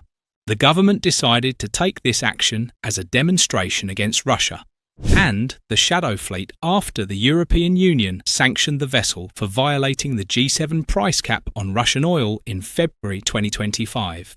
The Aventin tanker is loaded with about 100,000 tons of crude oil, valued at over $43 million. Authorities are currently planning how and where to unload the oil and what will happen to the ship. The seized tanker Aventin gained international attention in January when German response authorities deployed multiple tugboats to rescue the stranded vessel. The ship was said to have lost power and navigation and was drifting off the coast of Rügen, Germany. Authorities were concerned about possible oil spills, which led to the ship being towed to Sassnitz.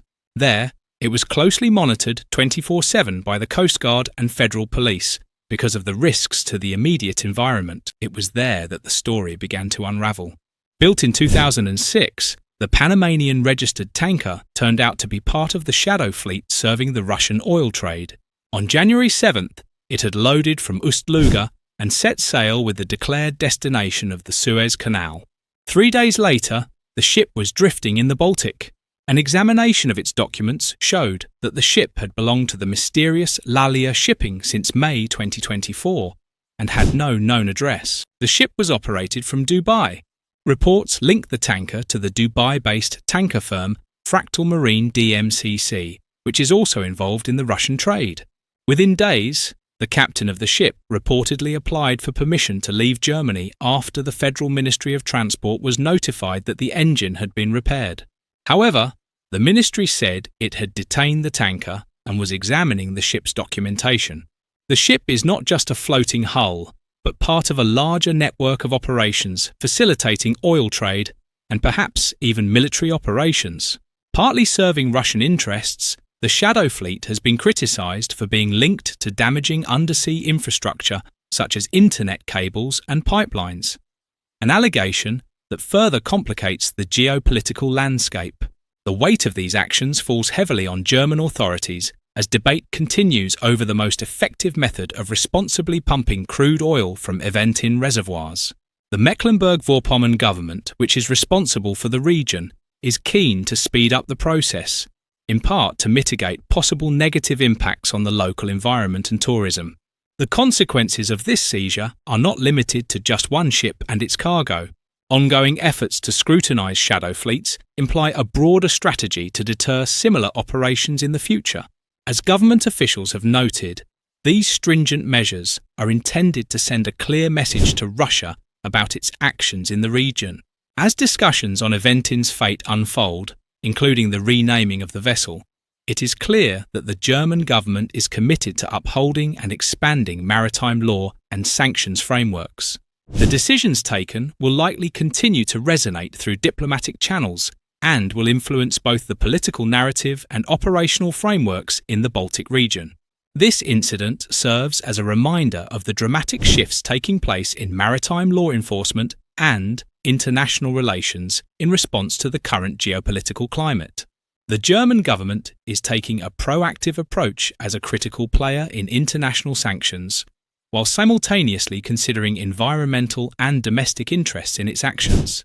Moreover, steps against the shadow fleet have not been limited to Germany. In a move that took the world by surprise, Canada imposed one of the largest sanctions against Russia. The new restrictions cover more than 70 individuals and companies, as well as more than 100 shadow tankers belonging to the Russian Federation. 109 ships from Russia's shadow fleet, the oldest of which was built in 1978, are subject to the restrictions. The restrictions included 92 oil tankers transporting Russian oil to third countries, 9 liquefied natural gas tankers transporting LNG to third countries, and 8 ships carrying weapons from Iran and North Korea to Russia. The list also included senior Russian government officials and oligarchs who support the Putin regime. Canada has sanctioned more than 3,000 Russian citizens and companies for violating Ukraine's sovereignty and territorial integrity and for systematic human rights abuses. Another move against the Russian shadow fleet came from Finland. The Helsinki government announced that it had seized a tanker carrying Russian oil in the Baltic Sea on suspicion of being responsible for disruptions in submarine electricity and communication cables between Finland and Estonia.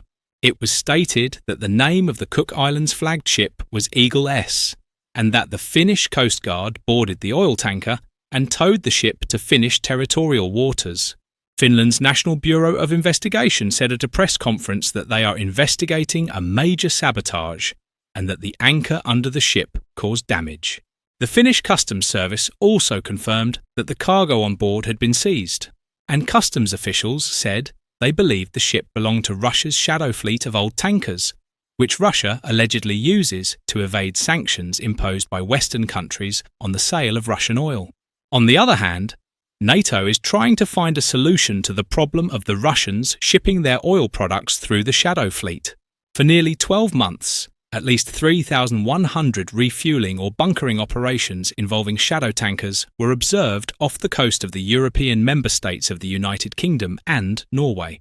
According to CAS, the largest shadow fleet refueling activity, accounting for 45% of the total activity observed, with an average of 9 tankers per day, was in the waters off Malta and Greece. The Laconian Gulf in southern Greece has become a hub in the oil supply chain, where cargoes are exchanged between ships. NATO has repeatedly intervened in these areas as the shadow fleet has increased its shipping activities. Tankers carrying Russian oil off the southern coast of NATO member Greece were reportedly pushed into the Mediterranean by naval exercises in the area where cargo is normally exchanged. The drills have served as an obstacle to Russia's growing shadow fleet and oil shipments by sea. Following such operations, the authorities observed the disappearance of Russian tankers belonging to the shadow fleet that had flocked to the region. The shadow fleet tankers that fled the area were seen clustered to the south after the exercises. The exercises had managed to displace tankers in international waters 6 nautical miles off the coast of Laconia, southeast of the Peloponnese Islands. The main reason why NATO is putting so much effort into this is, as you may have guessed, that oil revenues are Putin's biggest source of funding. The revenues from the export of oil by the shadow fleet constitute an important military resource for the Russian military. Therefore, after the end of the naval exercises, Putin is likely to redeploy the shadow fleet ships to the Mediterranean or other sea areas and try to illegally export Russian oil. The G7 countries are also on high alert against Russia's efforts to create a black economy. The G7 price cap currently allows EU operators to provide trading, brokerage, transportation, and other related services to support critical energy supplies to third countries. But reining in the rising grey market remains a key target for EU sanctions as Russia's oil trade exceeds the G7 ceiling. A proposal by the G7 countries as part of the most recent sanctions update suggested that such vessels be prevented from receiving EU services or financial assistance. In short, Russia's shadow fleet's revenue stream needs to be cut off. The Russian budget estimates that government revenues will increase by more than 33%, mostly from the energy sector, while Western countries, including the US, are rethinking how much money and how much equipment to send to Kiev. This extra leeway means that Russia can afford to expand its war effort in Ukraine. This is why influential powers in the global conjuncture, notably the EU, have to stop the Shadow Fleet energy shipments, one of the most important areas from which Russia is funding its occupation of Ukraine. But no move has been as jarring as the one coming from China. One of Beijing's largest port operators banned Russian oil tankers under US sanctions from docking at berths in East China's Shandong province. The ships, which have been placed on a sanctions list by the US Treasury Department's Office of Foreign Assets Control, are now completely barred from docking at Chinese ports, unloading cargo and receiving any services. This is one of the toughest Chinese measures against Kremlin leader Vladimir Putin's sanctions-busting shadow fleet. The Shandong Port Group, which will no longer allow Russian oil ships to enter under the historic decision, operates ports in Rizhao, Yantai, and Qingdao. The ban imposed by the Chinese state-owned Shandong Port Group, which operates this critical network of ports in Shandong province, has caused outrage. The region's many refineries are major importers of foreign oil. But as we mentioned, with this ban, Russia will no longer send its ships to this port for oil deliveries. There were important comments from China about this decision. The Chinese Foreign Ministry said it had no information about the Shandong port ban, but more generally emphasized that China stands firmly against the US's illegal unilateral sanctions and its long-term jurisdiction, which has no basis in international law or the authorization of the UN Security Council. Despite China's ambiguous statements on this issue, if the Beijing regime acts in line with Washington's doctrine, it would seriously shake Moscow's financial scale. According to Kpayler, a provider of data analytics for commodity markets, at least 8 large crude oil tankers subject to US sanctions docked at these ports last month, each with a capacity of 2 million barrels, carrying mostly Iranian oil.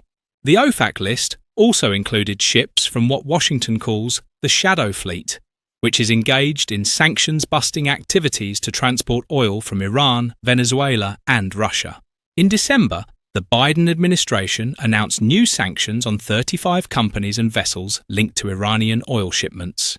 According to market insiders quoted by S&P Global last year, about 90% of Iranian crude exports go to China and are often sold at deep discounts or exchanged for goods instead of cash. With Russia now deprived of this huge economic contributor, the port of Shandong, it remains to be seen which way Putin's shadow fleet will turn. So how to fire Russia's ghost fleet? Recent revelations that Moscow's ghost fleet of oil tankers is loaded with spy gear and prone to cutting undersea cables show the urgent need to counter the Kremlin's sabotage campaign in a way that further weakens Russia's war economy. For too long, the United States and Europe have closed their eyes, often relying on late and inept sanctions to counter Moscow's illicit economic lifeblood. As part of its larger plan to bring Moscow to the negotiating table, the Trump administration must target this stealth fleet with more than sanctions. Sanctions are not enough to counter this new threat. The US needs to follow Sweden in increasingly detaining these ships as part of larger investigations. This will require new maritime task forces, possibly with major support from the US Coast Guard and other law enforcement agencies. Maritime intervention need not only involve attacking enemy ships. It often involves legal investigations and seizure of suspect vessels, all of which require resource commitments that neither the Biden administration nor Europe has been willing to provide to date. Importantly, it is not strictly a military function and involves the coordination of multiple agencies and instruments of power to detect, monitor, and interdict illicit maritime traffic. Second, the best way to counter smuggling and sabotage is in the grey zone. The Trump team should consider covert actions designed to counter or even actively disrupt Russia's stealth fleet. Leaders in the Kremlin should worry about losing money and wonder where the next blow will come from before sitting down to negotiations. And the United States has a long history of conducting both covert and overt naval operations designed to pressure its adversaries. From piracy during the American Revolution and the unusual mix of land and sea battles during the Barbary pirates to the tanker war of the 1980s, History shows a plethora of creative options for countering the Russian stealth fleet without drawing the United States into a dangerous spiral of escalation. Most likely, President Trump will have to combine multiple instruments of power to curtail Russian naval sabotage and illegal oil trade. Just as sanctions alone are ineffective, covert action alone would be reckless. The best strategy will combine new law enforcement measures, existing sanctions, intelligence, and a mix of covert action and conventional military power. The key will be to integrate partners and allies to balance the approach and increase impact. And these coercive measures must be coordinated with ongoing diplomatic efforts to end the war in Ukraine. Thus, the new special envoy of the United States in Kiev should be given leverage in behind-the-scenes negotiations. In short, this phantom fleet that keeps Russia's economy afloat can be stopped by coordinated US and European efforts. Blocking this fleet would deal a heavy blow to Moscow's energy exports, helping to cut Russia's economic arteries. Such a move would force Vladimir Putin to the negotiating table, free Europe from Russian pressure, and restore energy security. The West's decisive actions will narrow Russia's room for maneuver in the global market and expose the true impact of economic sanctions. Thank you for following us. If British troops were to help maintain a peace deal in Ukraine, what would that involve? In a major policy shift, the British Prime Minister Keir Starmer says that he's ready to deploy UK troops to Ukraine to enforce a potential peace deal. The UK is ready and willing to support this with troops on the ground, with other Europeans and with the right conditions in place, and ultimately a US backstop. We will now move into an operational phase. Our militaries will meet on Thursday this week here in the United Kingdom to put strong and robust plans in place. Peace in Ukraine remains a distant prospect. When US and Ukrainian negotiators in Jeddah agreed to a 30-day ceasefire, all eyes turned to Vladimir Putin's response. The Kremlin, however, has dragged the process to a deadlock, arguing that the agreement needs to be revised. Putin's rejection of the deal did not stop Kiev. Ukraine stepped up its cross-border attacks and retaliated against Russia from the capital to the farthest regions. Following these developments, alarm bells rang in Moscow. The increasingly bleak picture for Russia pushed Putin to once again consider a temporary ceasefire. Trump and Putin then held a phone call. The call ended with the two leaders agreeing to halt attacks on Russia's energy infrastructure. However, the Kremlin made it clear that it had a number of additional demands before agreeing to a more comprehensive ceasefire. Moscow's endless demands resonated strongly in Europe. The first reaction came from the United Kingdom.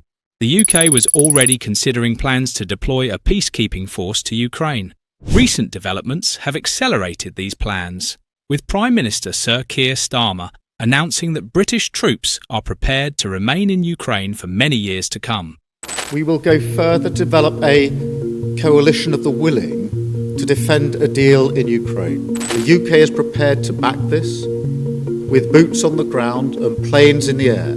But how will the UK's involvement change the balance in Europe? How will Russia respond to this move? We keep our finger on the pulse of the agenda together, as developments in Ukraine that could change the course of the war completely. In this video, we will analyse the UK-led coalition of volunteers in depth. But first, please don't forget to subscribe to our channel, turn on notifications, and give us a like to stay up to date with our content. Sir Keir Starmer held a virtual meeting with the Coalition of the Willing, a coalition of 29 leaders. Among those present was Italian Prime Minister Giorgia Meloni, who is considering not joining the call due to doubts about the UK-France peacekeeping proposals. In addition to European countries, the leaders of Australia, Canada, New Zealand and NATO Secretary-General Mark Rutte also participated. At the start of the meeting, Keir Starmer expressed a willingness to deploy thousands of British troops in Ukraine for years to maintain the ceasefire and deter another Russian invasion. In line with this desire, plans to send a Western peacekeeping force of more than 30,000 troops to Ukraine were once again put on the table.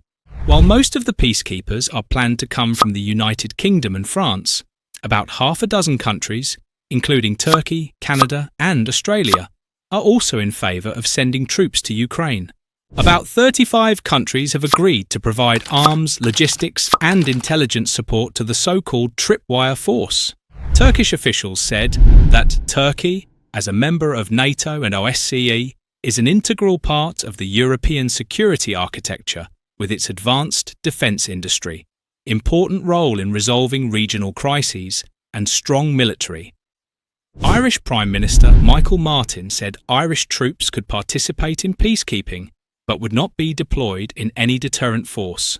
Australian Prime Minister Anthony Albanese also expressed openness to sending peacekeepers to Ukraine. The plan is for a ceasefire in the air and at sea, so that any Russian violations can be easily monitored.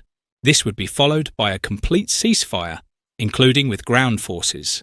Western troops would be sent to Ukraine after a peace agreement has been agreed. But a senior government source said the British deployment would be open-ended.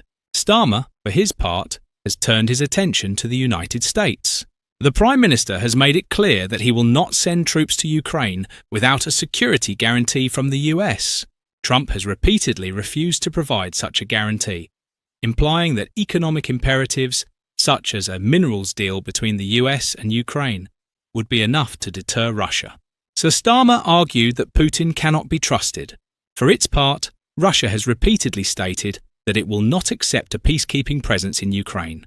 Mikhail Kasyanov, who was Putin's first prime minister and now opposes the Russian president, said his former boss would not accept the deployment of NATO or European troops in Ukraine.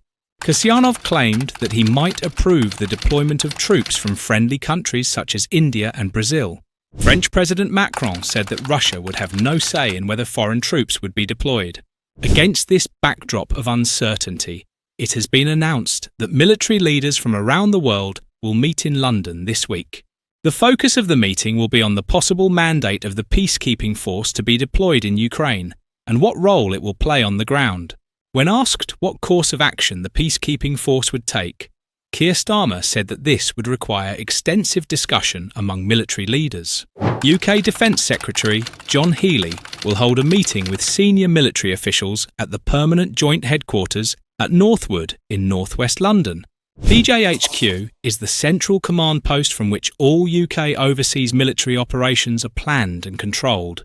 The discussions will set the stage for critical decisions on the shape of the UK's potential military presence in Ukraine. It is worth noting that there are currently 3 possible scenarios for the deployment of peacekeeping troops. The first scenario is the deployment of British troops along the borderline between Ukraine and the Russian Federation. British troops would patrol the area using aircraft and armoured vehicles. These troops will deploy rapid reaction forces in the rear to neutralise potential threats. The second scenario involves the creation of a defensive cordon around Kiev. But this is an unlikely scenario.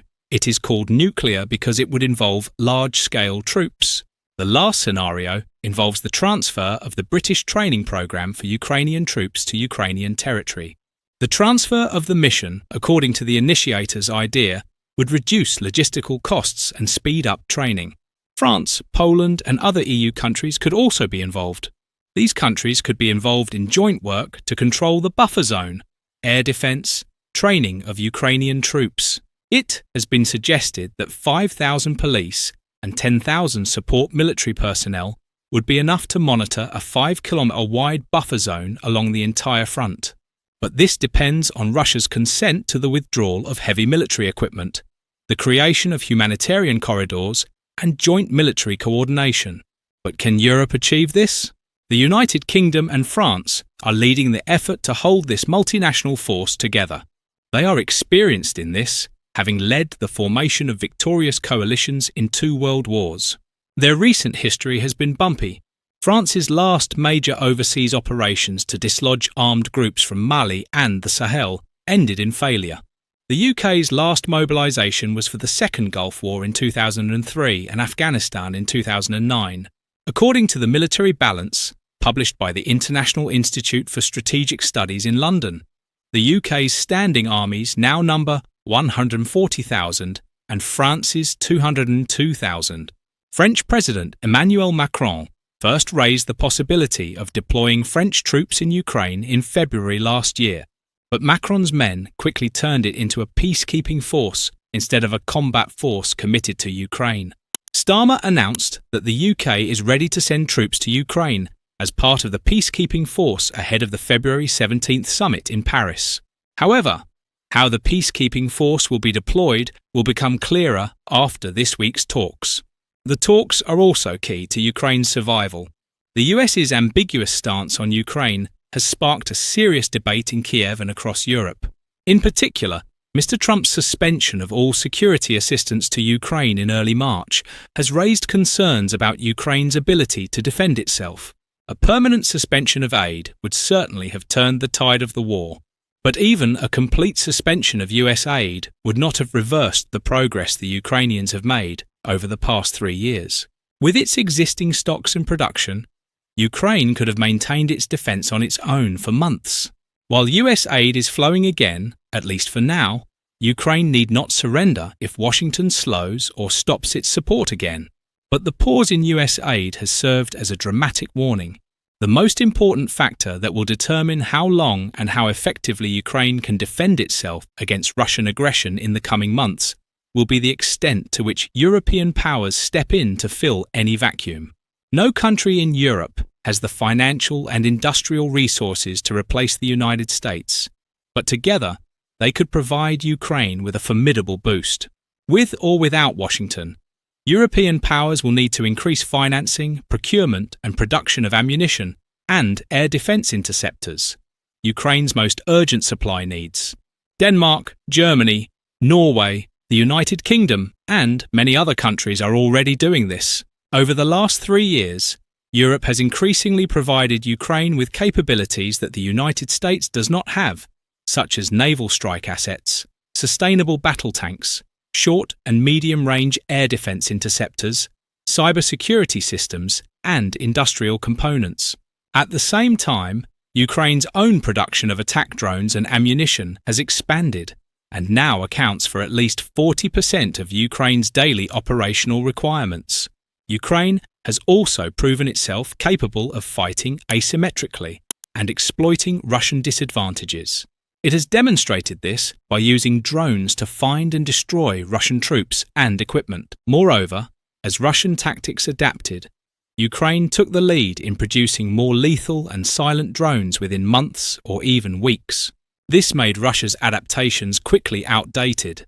Even with limited US assistance, Ukraine, with European support, could gain advantages that would strengthen its hand against Russia and frustrate the Kremlin's intention to outlast Ukraine and force Kiev to capitulate to Putin's demands. The structure of US security assistance to Ukraine over the past 3 years has helped the country not only meet its weekly battlefield needs, but also strengthen its military power over the long term. The assistance has been channeled through 3 different programs, each authorized and appropriated by Congress. The most prominent program, and the one most affected by the US temporary aid suspension, is the Presidential Drawdown Authority, PDA, which Washington first used to meet Ukraine's immediate urgent battlefield needs. The PDA allows the Department of Defense to withdraw US systems from its military stockpiles and quickly deliver them to partners and allies in need. Ukraine is not the only recipient of the PDA. The US has used the authorization to provide weapons systems to both Israel and Taiwan. But after the full-scale Russian invasion in 2022, Ukraine became by far the largest recipient of this aid. Congress increased the scale of PDA support to Ukraine from $200 million in 2021 to a total of $33.3 billion from 2022 to 2024. In January 2022, US arms deliveries increased, and Javelin and Stinger missiles, armoured personnel carriers, battle tanks, radars, drones, artillery systems, artillery rockets, ammunition, missiles and air defence systems and interceptors arrived in Ukraine. The donations, reinforced by similar donations from European armies, not only provided ammunition for immediate defence against Russian invasion and occupation, it also enabled Ukraine to assemble the core of a modern and resilient NATO-style army.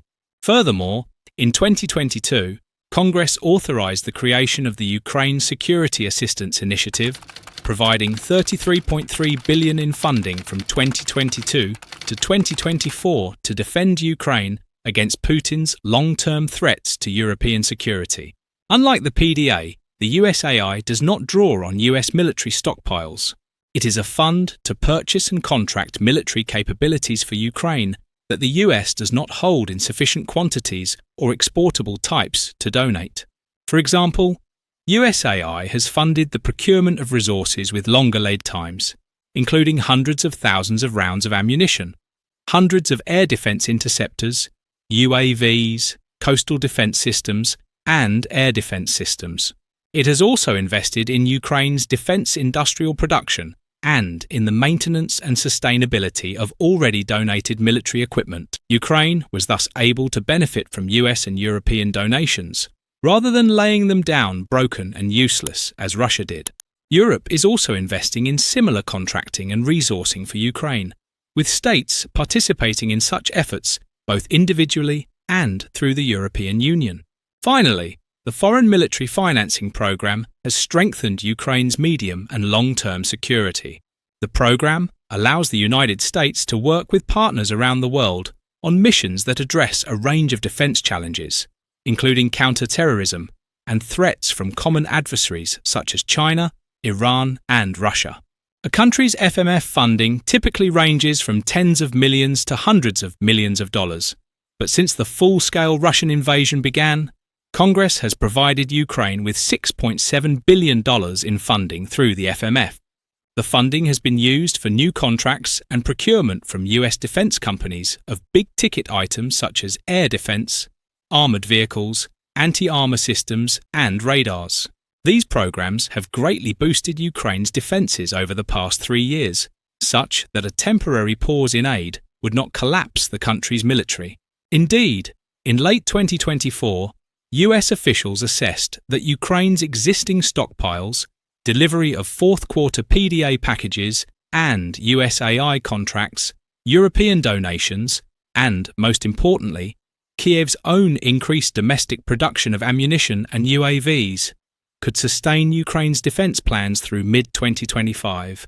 Russia is a ruthless aggressor, but its relentless offensives, sacrificing masses of personnel and equipment, yielding only incremental gains over weeks and months, and its attacks on civilian targets and critical infrastructure with missiles and UAVs have not broken Ukrainians' will to keep fighting. Ukraine is suffering, but it is unlikely to face imminent defeat.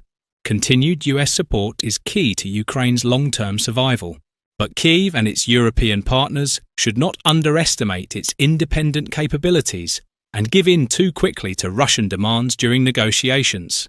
By all indications, Europe is committed to meeting Ukraine's defence requirements and can take on this task. Over the last 3 years, the standard flow of US aid, sufficient to provide Ukraine with ammunition, interceptors, rockets and UAVs, has been assessed as bi-weekly packages of $300 million to $400 million. While Europe is already spending a lot of money on its own aid to Ukraine, it has additional financial, procurement and industrial production means to fill potential future gaps in Kiev's defences. In addition to leveraging its own weapons stockpiles and production capabilities, Europe could also procure ammunition and components for Ukraine from international arms markets, as the United States has done for the past 3 years. Several billion euros are within Europe's reach to maintain Ukraine's active defence resources in 2025. In early March, the European Union announced plans to create new defence financing mechanisms that allow members to devote more resources to defence production and procurement. This generated up to $840 billion in defence spending, which covered domestic spending requirements and aid to Ukraine. Individual European countries have announced aid packages and others are preparing to do the same. Kiev has shown considerable resolve and capacity for innovation. Together, Europe and Ukraine can present a strong enough front to support US-led negotiations to bring Putin to the table.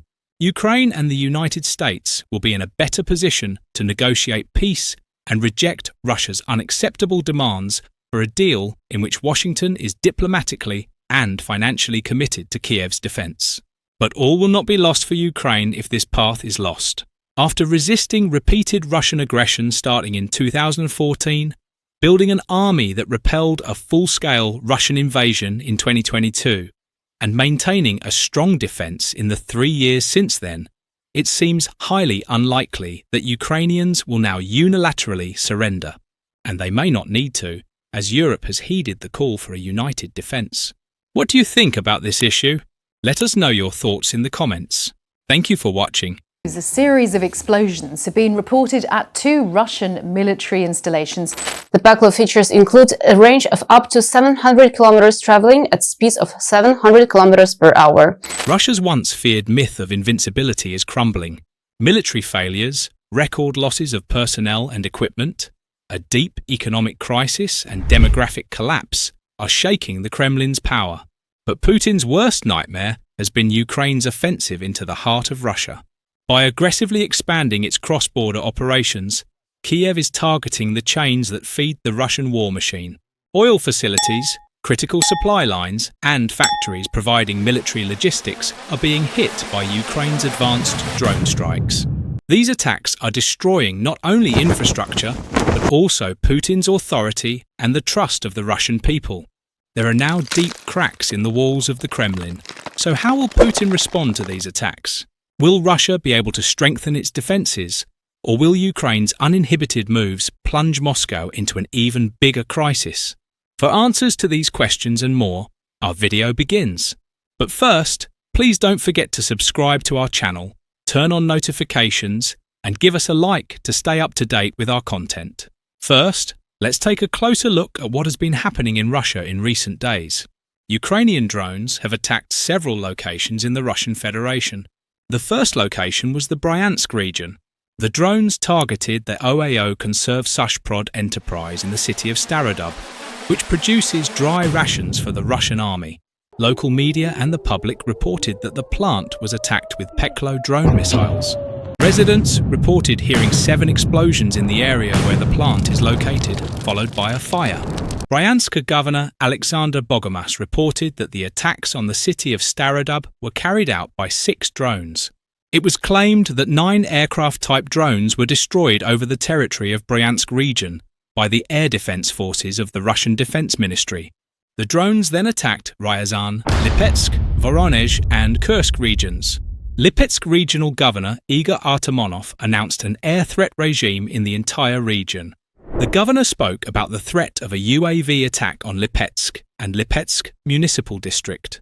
Lipetsk residents reported hearing at least 7 explosions. Russian media claimed that the target of the drone strike was the Novolipetsk iron and steel plant.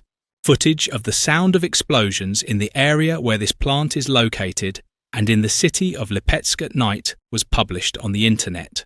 It was also reported that a fire broke out in the area where the plant is located after the explosions.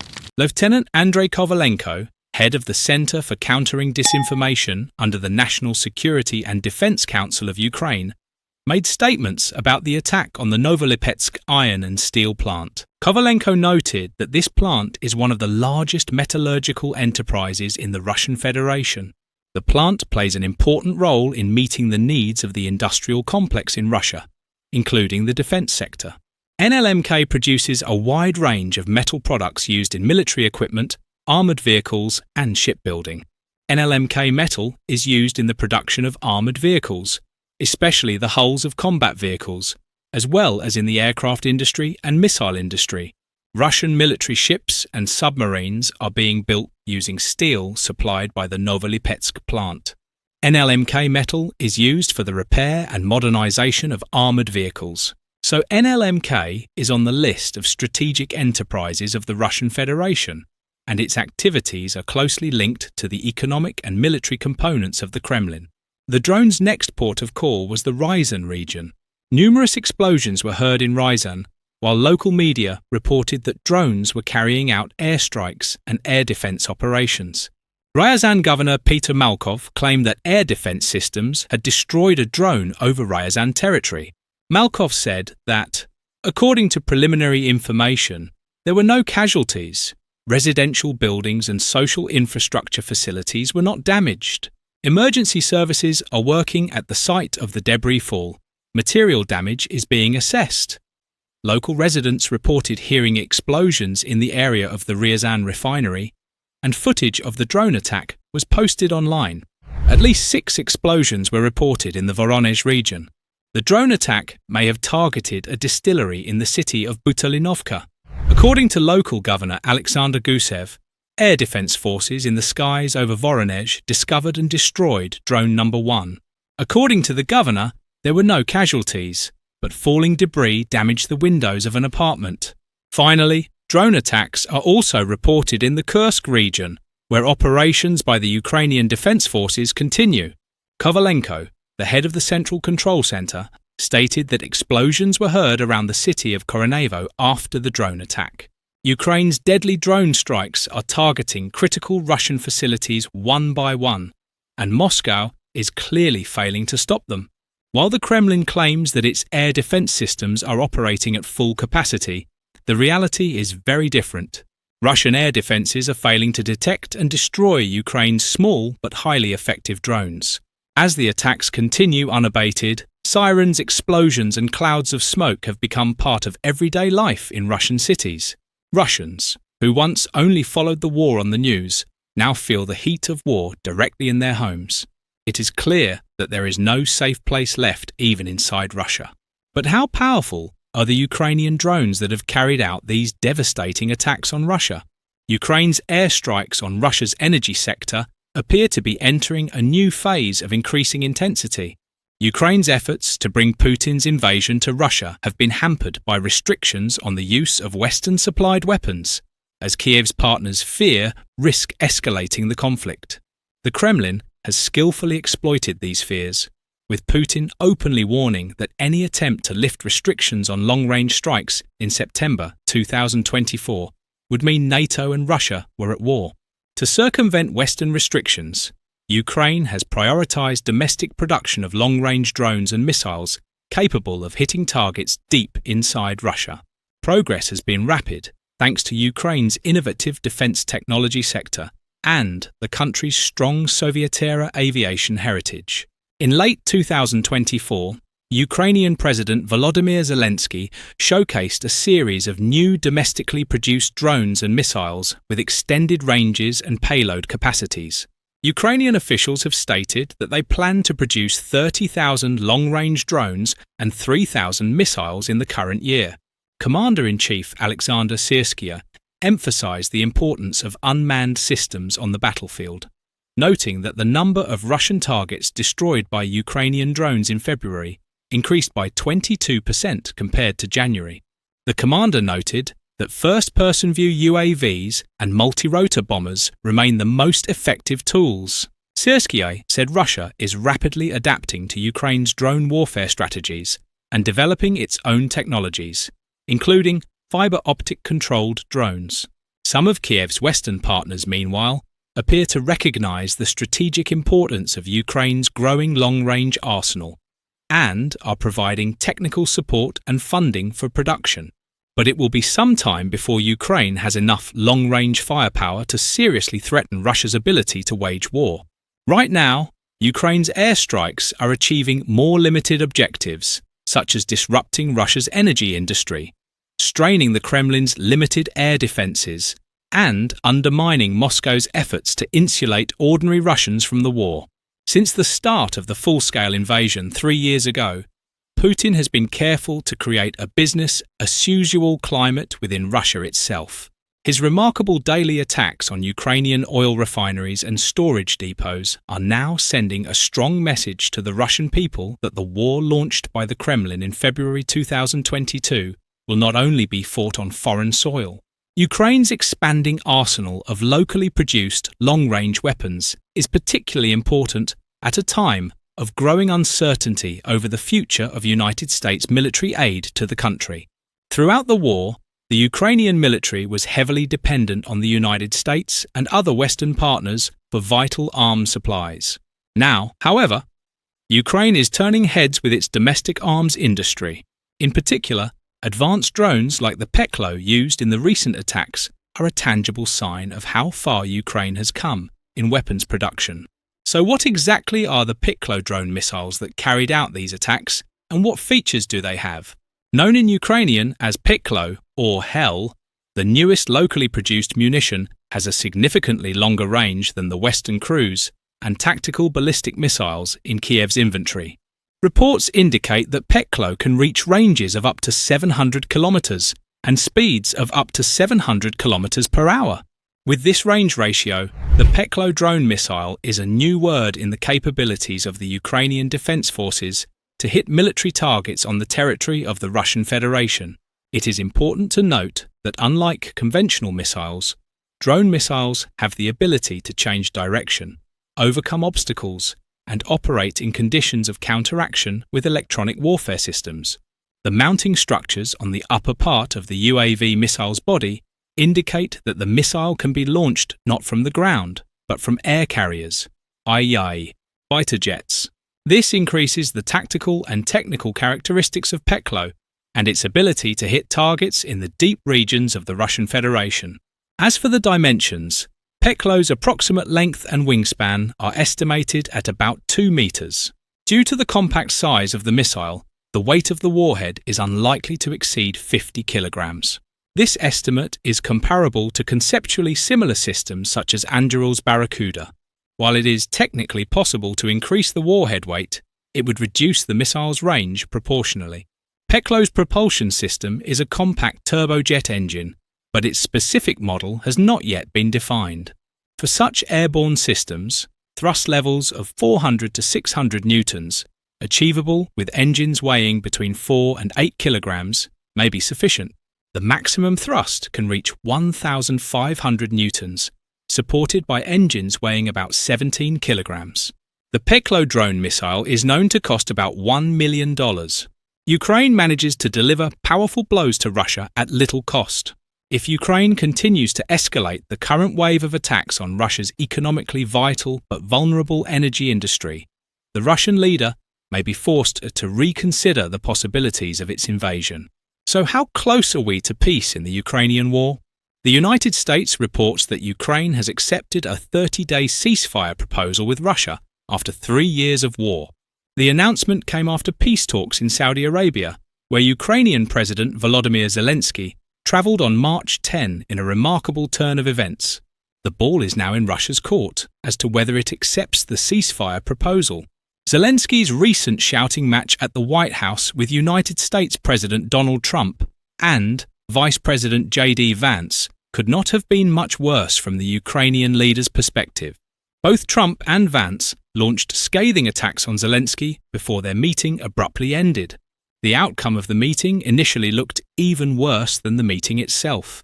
On March 3, Trump halted material military aid to Ukraine, and 2 days later, the United States stopped sharing intelligence with the Ukrainians.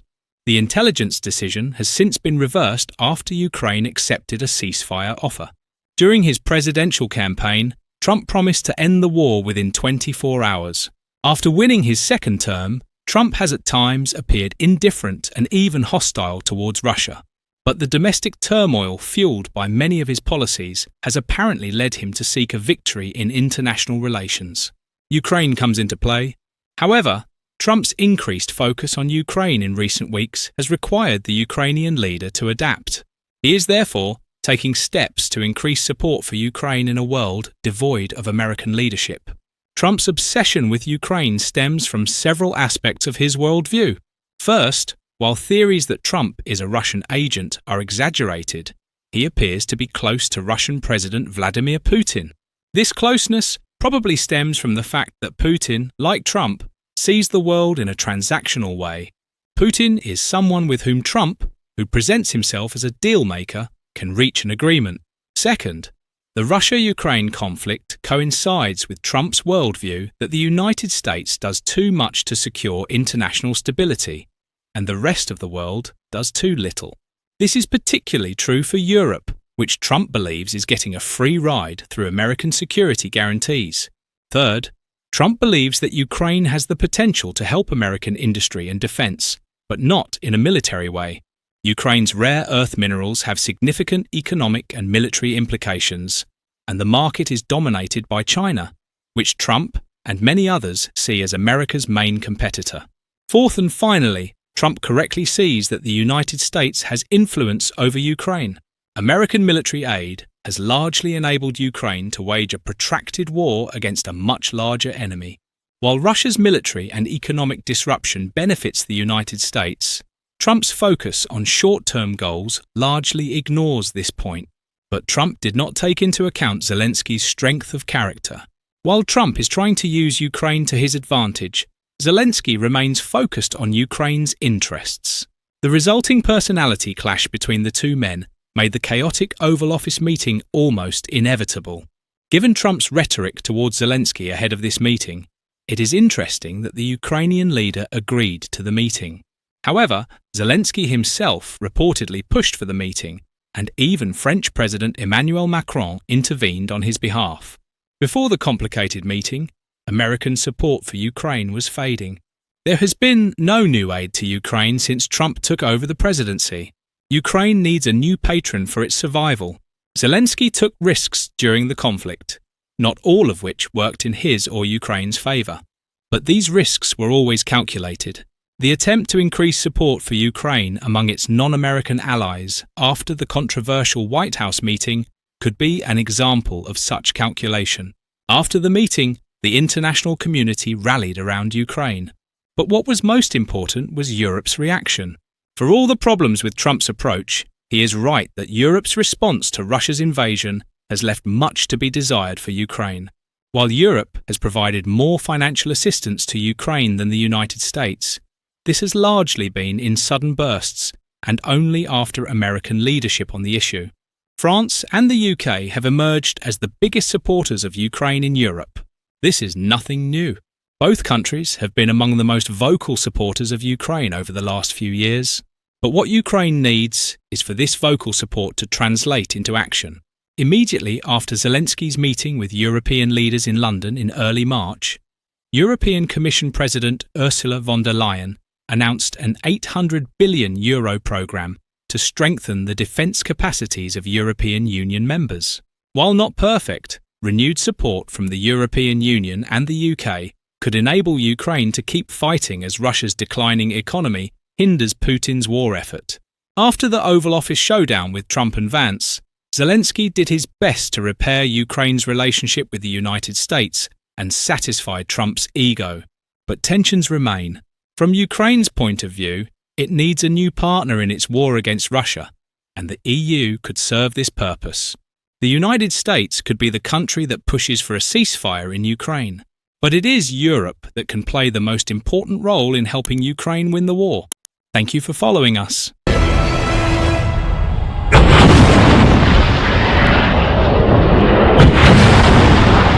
The prospect of a Russian pivot to the Baltic region after the war in Ukraine has countries in the region on edge. The narrow entrance near St. Petersburg and Russia's Kaliningrad exclave are seen as strategic bases for possible Kremlin military moves on the Baltic states. While NATO allies such as Poland, Lithuania, Latvia and Estonia are worried about being Putin's next target, the real threat is centred on Sweden and Finland. According to local Swedish media, Russia is seen as the biggest threat to the country's security by 2030. This has forced Sweden to rapidly increase its defence capabilities. Sweden is taking critical steps to strengthen its military, especially considering that it could be the next target in the event of a possible Russian attack on Finland. Sweden's most remarkable move was to take action against Russian ships. Stockholm is preparing to create a strong deterrent in the Baltic Sea by activating the new RBS-15 missile battalion to re-strengthen its coastal defence. But will Sweden's move stop Russia? Is a new crisis looming in the Baltic region? We are here with all the details of Sweden's coastal defence move. For decades, Sweden has been known as a country committed to a policy of neutrality and neutrality. But amid a changing regional security landscape, Sweden has officially strengthened its coastal defence capabilities with the establishment of the 32nd Coastal Missile Battalion. On March 4th, an official ceremony in Karlskrona marked the activation of this unit, symbolised by the presentation of its official standard. This initiative is in line with the strategic objective of recovering a capability that was significantly reduced in the 1990s due to budget cuts following the end of the Cold War. The reintroduction of coastal defence assets responds to evolving geopolitical dynamics, in particular, the strengthening of the deterrence posture against rising tensions and potential threats in the Baltic Sea region. The new battalion is integrated into the 3rd Naval Battle Fleet, enhancing Sweden's maritime security. Its arsenal is based on the Saab RBS-15 Mk2 anti-ship missile, a precision-guided system designed for long-range engagement against maritime threats. The decision to restore this defence capability was taken in 2016 in response to growing security concerns in the Baltic region. To reactivate the coastal missile unit, Sweden has chosen a strategy that combines modernisation with the reuse of existing resources. Components were taken from decommissioned coastal missile batteries and retired Stockholm-class and Gothenburg-class ships, ensuring a cost-effective and efficient reintroduction. This pragmatic approach demonstrates Sweden's ability to reuse and modernise existing equipment, reducing both reactivation time and associated costs. The RBS-15 Gungnir is a next-generation anti-ship missile developed by Saab in collaboration with Diehl Defence. It is designed for operations in both littoral and offshore environments and can be launched from air, land and sea platforms. With a range of over 300 kilometres and a subsonic speed of Mach 0.9, it features an advanced guidance system that includes an active J-band radar seeker, anti-jamming GPS, and a data link that allows in-flight retargeting. The 200-kilogram warhead is designed to attack a wide range of targets, including heavily defended warships. The missile also incorporates advanced stealth features, reducing its radar signature and increasing its resilience against modern defence systems. Its modular architecture facilitates integration across multiple platforms, including Visby-class corvettes and the Swedish Armed Forces JS-39 Gripen fighters. It is powered by a turbojet engine with booster-assisted propulsion for land and sea-based variants. Production of the RBS-15 Mk4 began following a $358.5 million contract awarded by the Swedish Defence Materiel Administration in 2017. It is currently in service or being delivered to various armed forces, including those of Sweden, Germany, Finland, and Poland. The RBS-15 Gungnir offers significant improvements in range, accuracy, and resistance to electronic countermeasures. The RBS-15 Mk2 remains the core of Sweden's coastal missile defence. Integrated on Visby-class corvettes, upgraded Gavel-class frigates, and the air-launched RB-39F version for JAS-15 Gripen fighters, it offers advanced capabilities to counter maritime threats. With a long operational range and advanced guidance systems, this missile is designed to withstand electronic countermeasures, guaranteeing its effectiveness in modern conflict scenarios. The modernisation of the system involved extensive testing, including a successful live-fire exercise that demonstrated reliability and performance. Sweden initiated the restoration of its coastal missile unit in 2016 when a test unit participated in the Swenex naval exercise. Operating in strategic areas between Södertörn and Västervik and around the island of Gotland, it confirmed the importance of such a capability in Sweden's defence posture.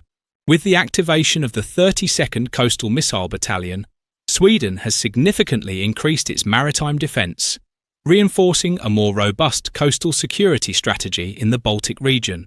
The Swedish Navy is already the largest navy in the Baltic, and the addition of new capabilities makes it even stronger.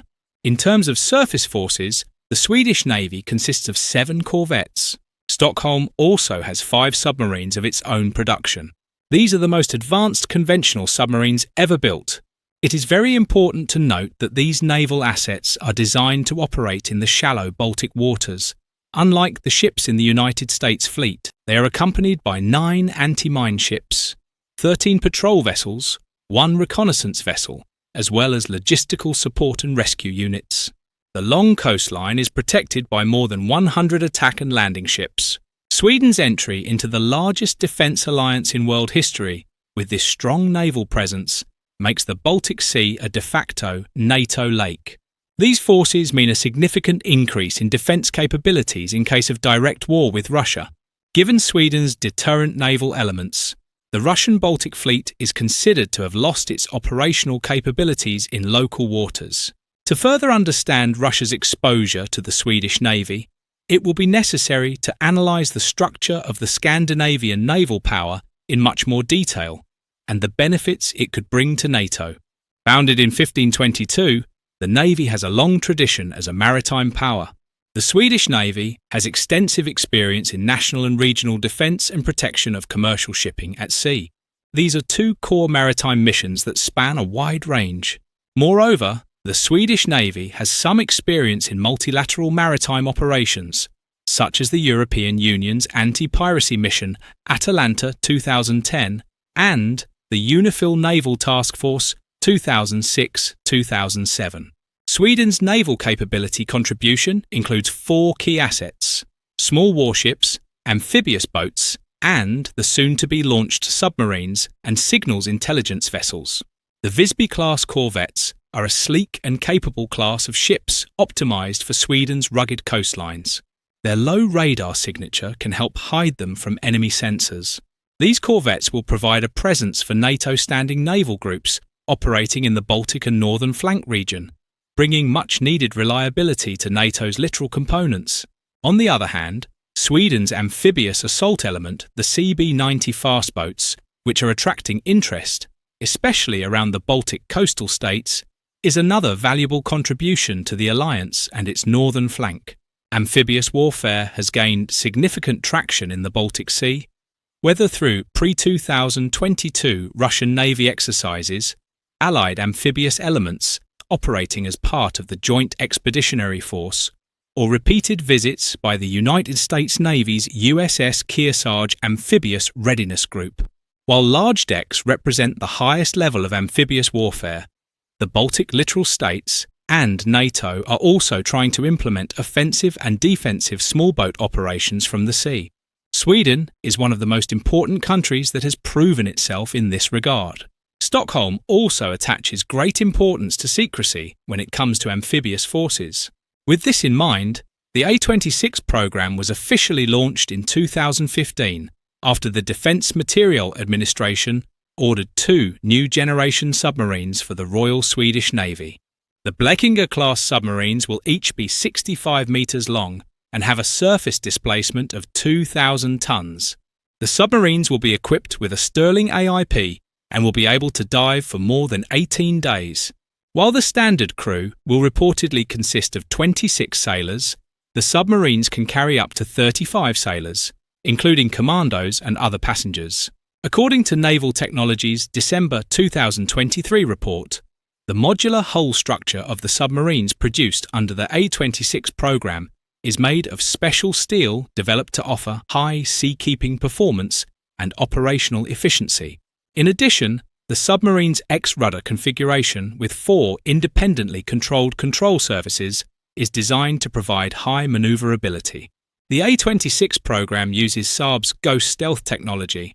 Because of all these features, Saab has made it clear that it is currently building the most advanced conventional submarines in the world, referring to the A-26 programme. This included stealth technology such as the Sterling Air Independent Propulsion System, which allows diesel-powered vessels to stay underwater longer without having to surface to recharge batteries. Sweden's efforts to protect itself from Russian aggression are not limited to naval capabilities. Sweden has put its military on alert in the land and air force areas as part of NATO doctrine. With a population of only 10 million, Sweden's military personnel consists of about 14,700 regular soldiers, 5,500 conscripts, and 11,500 reservists. Sweden also has 9,600 civilian employees and just over 21,000 military personnel in Homeland Security. All this military power is now on alert for the possibility of a Russian invasion. It is also worth noting that just over 60% of Swedes are ready to defend their country in the event of an armed attack by an enemy. Sweden produces everything from Saab JAS 39, Gripen single-engine supersonic fighters, to Carl Gustav Ricolas rifles, 84 shoulder-fired anti-tank guns, Gotland-class submarines, and RBS-15 anti-ship missiles. Stockholm also cooperates with other military manufacturers, one example being Stridsvagn 122, the Swedish version of the German Leopard 2 tank. These military resources are among the elements that will join the NATO military force against a possible Russian invasion. Sweden's fighter jets are monitoring Russian threats every second in support of the ground forces. In other words, Stockholm, with its land, air and naval capabilities, is hardening its stance against the possible Russian threat. In addition, Sweden is trying to push Vladimir Putin into a corner by supporting Ukraine. Sweden has provided a total of 5.6 billion euros in aid for Ukraine. Between 2024 and 2026, the government in Stockholm is talking about another 6.7 billion euros in funding for Kiev, the last time an aid package worth 1.2 billion euros was announced. With this aid package, the Scandinavian country increased the amount of Stridsbot 90 combat boats donated from the stocks of the Swedish armed forces to 32 boats. Other equipment included 1,500 Tau anti-tank missiles and 284 anti-tank guns, with total donations from stockpiles amounting to about 269 million euros, or about 25% of the aid package. Alongside this significant aid, around 540 million euros will be sent to purchase newly produced defence equipment for Ukraine from Swedish and international manufacturers. This funding can be directed to priority needs such as artillery, long-range strike capabilities, and unmanned aerial vehicles. Another 65 million euros will be used to repair and maintain equipment donated by Sweden. The Swedes have previously provided equipment to Ukraine, including Leopard 2 battle tanks, CV-90 combat vehicles, and Archer self-propelled howitzers. In addition to Ukraine, Sweden has been involved in all of these aid moves and is now turning its attention to other members of the Eastern Bloc. The aim of this orientation is to build a defence force against Russia. Sweden's chosen country for this is Poland. Poland is one of the most strategic and the right country to block Russia and Belarus. Poland has the third strongest army in NATO, and, with Sweden's air support in the past few days, Poland has had the chance to demonstrate this strength. The Swedish side has announced that it will send Saab Gripen fighter jets to Poland in order to broaden the scope of the fight against Russia and increase NATO's common air defence capabilities. The deployment, announced by Swedish Defence Minister Pål Jonson, is an important step in Sweden's commitment to collective defence following its accession to NATO. As part of this mission, the Swedish Air Force will send a total of 8 Gripen fighter jets to 2 separate air defence initiatives in Poland. In taking this historic step, Sweden has been invited to contribute to NATO's enhanced air policing mission over Poland. This mission, scheduled to run from April to June 2025, will be the first time Swedish fighter jets will be deployed for NATO air policing from Allied territory. Swedish Gripen's jets will not operate alone as part of the air policing mission. According to the announcement, NATO security assistance and training in Ukraine and the mission to secure key logistics hubs on NATO's eastern flank will include air and sea surveillance and air transport capability. This points to the possible involvement of several additional Air Force assets in the mission, including the Saab 340 890 Airborne Early Warning and Control, ERII, the S-102 Abby Korpen intelligence gathering aircraft, and the Lockheed Martin C-130H Hercules transport aircraft. Sweden's decision to send its Gripens to Poland comes amid NATO's increased efforts to strengthen security on its eastern flank in response to ongoing concerns about Russian aggression. This deployment highlights Sweden's growing role within NATO and its commitment to collective defence. Swedish Defence Minister Pål Jonson said that joining the air policing will be another milestone in Sweden's role as a NATO ally, and that Sweden is proud to be able to provide more combat power to the Allies as we approach the first anniversary of Sweden's accession to NATO. The deployment to Poland follows discussions about the possibility of Sweden supplying Gripen fighter jets to Ukraine. Saab's CEO Mikael Johansson expressed optimism that Sweden could soon approve the transfer of JS-39 Gripen jets to Ukraine. This move, alongside the recently acquired American F-16s and French Mirage 2000 jets, could significantly boost the country's air combat capabilities. Minister Johnson outlined a long-term vision in which Ukrainian pilots will begin training in Sweden, paving the way for the first delivery of a fleet of CD variant Gripen jets in the near future. The Swedish minister also said that Ukraine could acquire the more advanced Gripen E model in the future, but acknowledged that moving forward with such a plan would depend entirely on political decisions. However, Swedish officials have been cautious in their public statements. NATO allies had previously requested that Sweden postpone the procurement of Gripens so that Ukrainian pilots could focus primarily on mastering the F-16 and avoid the logistical and operational challenges of switching between multiple aircraft types. Since then, France has provided Kiev with a limited number of Mirage jets. The Ukrainian Air Force is gradually switching from Soviet-made MiG-29 and Su-27 fighter jets to Western aircraft in order to strengthen its defences against Russian aggression. NATO countries, Belgium, Denmark, the Netherlands and Norway have pledged to provide a total of around 80 F-16s, while France has donated Mirage jets. Military analysts advocate that Ukraine buy Gripen fighter jets. A 2022 report by the UK's Royal United Services Institute identified the Gripen as the best Western-made fighter for Ukraine's needs. The report highlighted key operational advantages, such as reducing the country's vulnerability to Russian long-range missile attacks and the similarities between Sweden and Ukraine's air combat tactics. Sweden currently operates around 100 Gripen jets and plans to increase its fleet to 120 through upgrades and new acquisitions. Brazil remains the only export customer for the advanced Gripen E model, while the CD variant is in service in the Czech Republic, Hungary, South Africa, and Thailand. The Ukrainian wing could also benefit from these jets.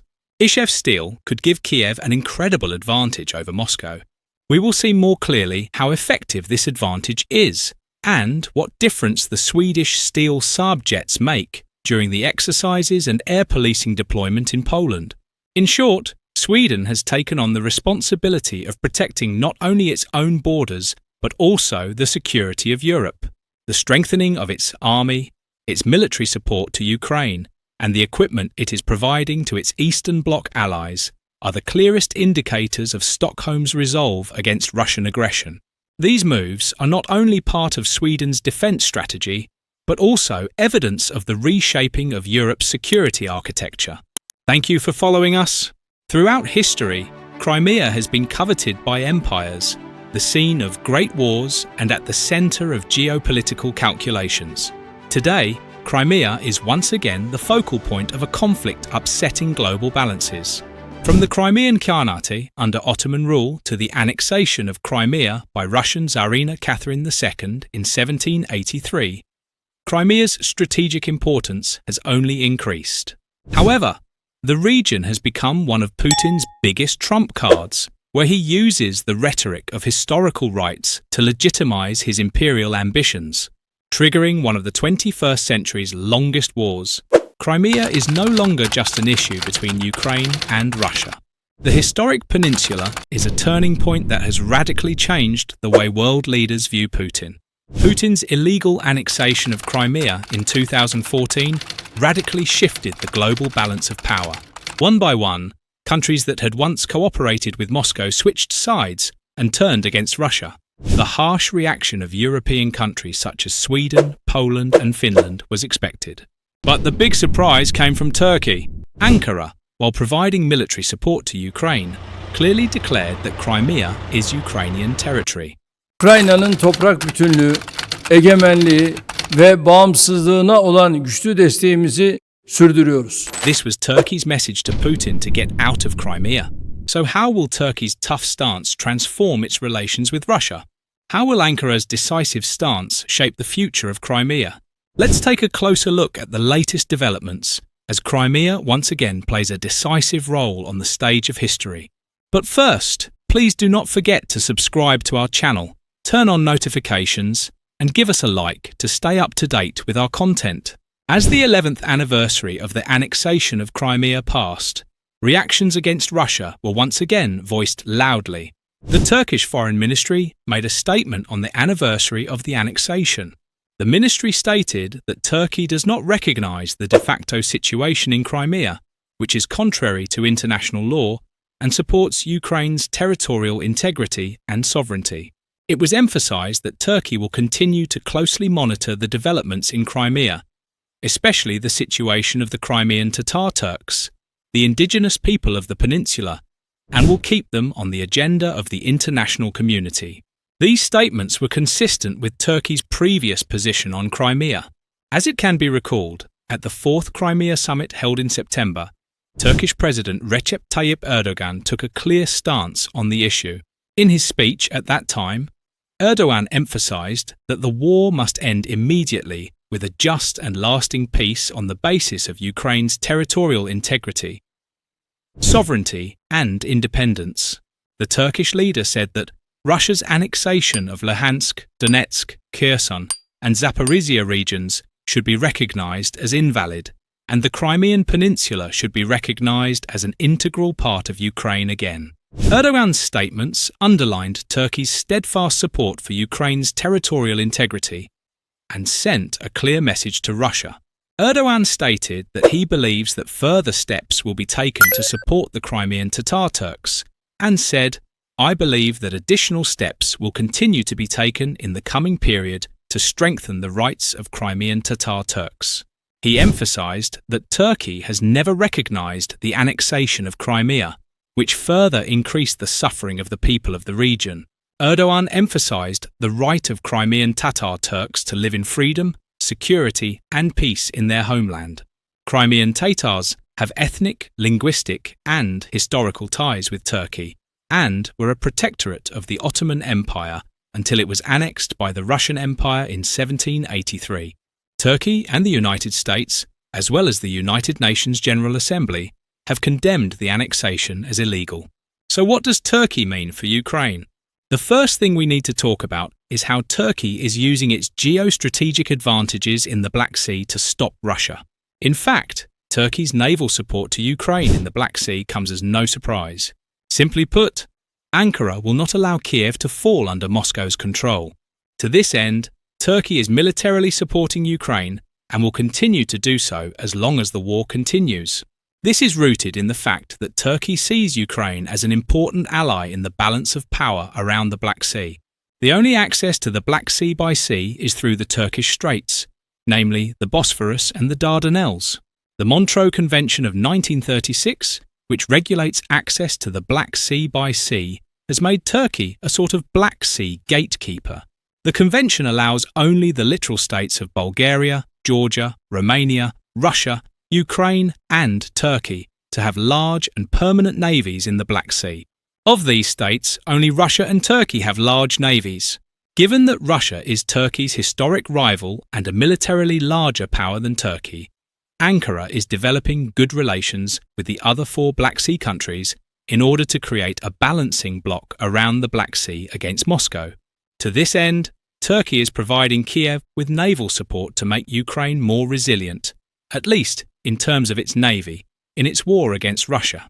Turkey's latest contribution to the Ukrainian navy in this regard was the first corvette Hetman Ivan Mazepa within the scope of the Island project for the Turkish navy.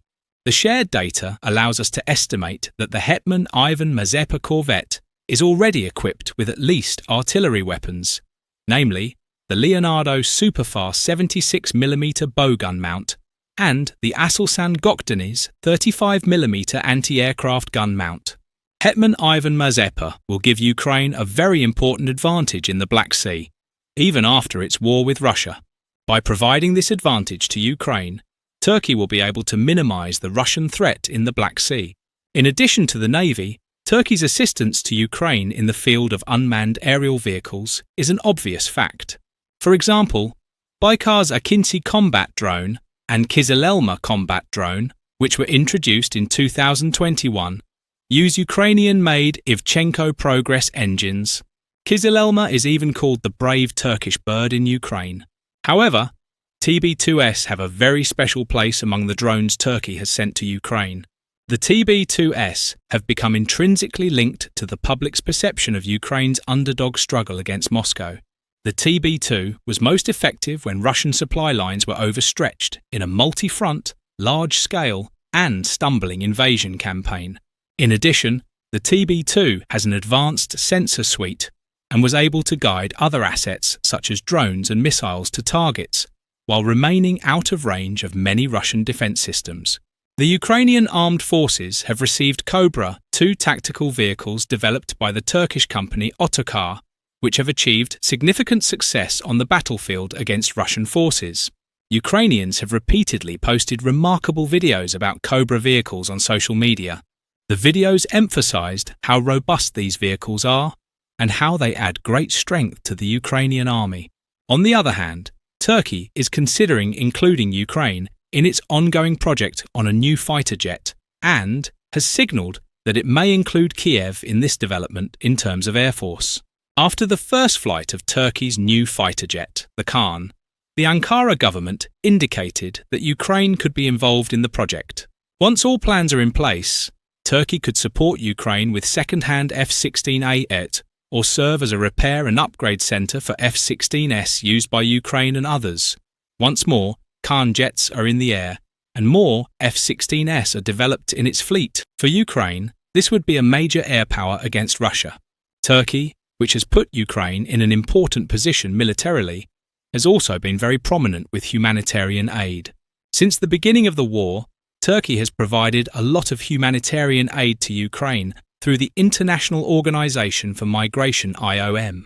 As part of the long and close cooperation between the International Organization for Migration and Turkey, and with the support of the Turkish government, IOM Turkey has provided more than 230,000 shelter repair kits, hygiene kits, kitchen utensils, blankets, mattresses, solar-powered lamps and other non-food items at a total cost of $26 million and sent them to Ukraine. In addition to all the aforementioned aid, Turkish leader Erdogan signalled that additional packages could be sent to Ukraine in order to completely end Russia's occupation of Ukraine and to address the shortcomings of Ukrainians due to the war. In addition to such supportive steps towards Ukraine, Erdogan has also taken important preventive measures against Russia. One of them was the suspension of Turkish banks' lira transactions with Russia. The Turkish state-owned Ziraat Bank, the country's largest asset holder, refuses to deal in Russian rubles. With these moves, Turkey is making clear its stance against Russian aggression. This strong stance has contributed to strengthening Ukraine's presence in Crimea and triggered Vladimir Putin's fears of losing Crimea. The Ukrainian attacks in October 2022 and July 2023 exposed Russia's tenuous connection to the Crimean Peninsula. Repeated missile and drone attacks on Russian installations and partisan activity have exposed the vulnerability of the Russian military in Crimea. Most importantly, Russia's Black Sea Fleet has suffered significant losses over the past 2 years. More than 30 Russian ships have been sunk or disabled by the Ukrainians. As Ukrainian pressure on Crimea increased, Putin panicked and forced the Russian Navy and Air Force to leave the peninsula. Russians in Crimea are fleeing the peninsula. The number of people fleeing Crimea is estimated to have reached 100,000 so far. Russian officials and military personnel in Crimea have begun to quickly move their families back to Russia out of fear of a possible Ukrainian attack. Atesh partisans emphasized that this panic has prompted Russians living in Crimea to sell their property and real estate and prepare to flee. In particular, the families of soldiers and pro-Russian officials are being listed for evacuation, sparking a social outrage in Crimea. The General Staff of the Armed Forces of Ukraine also published a report confirming this situation. The report states that evictions of certain categories of citizens have intensified in Crimea recently. In particular, military personnel of the Russian forces stationed in Perevalne have started sending their families to Russia. According to the Crimean National Resistance Group, the Russians have compiled a list of employees and their families who are subject to priority evacuation. In some cities, these evacuation plans have already been prepared and approved. In the town of Krasnoperekopsk, in the north of Crimea, close to the Ukrainian mainland, evacuation plans are also reportedly being prepared. This development shows that Russians living on the peninsula and the occupation forces are becoming increasingly nervous about a possible Ukrainian attack. In Simferopol, the centre of Crimea, evacuation preparations are also in full swing. Civil servants in Simferopol are receiving detailed briefings on how to act in case of evacuation. Civil servants working in state-owned enterprises have reportedly been instructed to fill out questionnaires with the full names of evacuees and details of their family members in case of a possible evacuation. These questionnaires show how thoroughly and organised the evacuation process is being planned. These evacuation preparations in Crimea are not limited to the land route. Russian military officers and their relatives are planned to be evacuated by air, land and sea. Existing evacuation routes have already been identified, and the aim is to ensure safe exits via these routes. In particular, ports on the Black Sea will be used for maritime evacuations, while military airports will be prioritised for air evacuations. These evacuation preparations show that the Russian presence in Crimea is becoming increasingly vulnerable, and that Ukraine's military pressure is having a major psychological impact on the occupying forces in the region. The implementation of the evacuation plans could further escalate tensions in the region and lead to a rapid decline of the Russian population in Crimea. On the other hand, the panic in Crimea is not limited to evacuation preparations. The real estate market in the peninsula is also experiencing a serious recession. Urban construction companies operating in the Russian-occupied territories have decided to temporarily suspend their operations in Crimea as they face a supply that exceeds demand in the real estate market. This indicates that economic activity in Crimea has slowed down significantly, and investors have started to withdraw from the region. Blue and yellow flags may now fly in the territory annexed by Russia in 2014, which is bordered by Turkey to the south, Bulgaria and Romania to the west, Georgia to the east, and Ukraine and Russia to the north. With a total population of approximately at 2.2 million, of which 1.5 million are Russians, 350,000 are native Russian-speaking Ukrainians, and around 300,000 are Crimean Tatars. Such a situation in Crimea would surely change the global balance. From the beginning of the occupation, representatives of the Mejlis of the Crimean Tatar people publicly condemned Russia's actions and boycotted the so-called integration referendum. In response, the occupation authorities banned the Mejlis, accusing it of extremism. Crimean Tatar leaders were banned from entering the peninsula. Such actions demonstrate the aim to weaken the resistance movement of the indigenous population. Despite the Kremlin's propaganda, the reality proves otherwise. The Crimean Tatar people were only able to revive their language, spirituality and national self-government within an independent Ukraine. Therefore, the return of Crimea by Ukraine would also provide a sigh of relief to the ethnic peoples. But what will be the fate of the Crimean Peninsula? The chances of the Ukrainians seizing the peninsula are heightened by the fact that Russia has moved important Russian military equipment from Crimea to Kursk. There are claims that this equipment includes important Russian air defense systems such as the S-300 and S-400.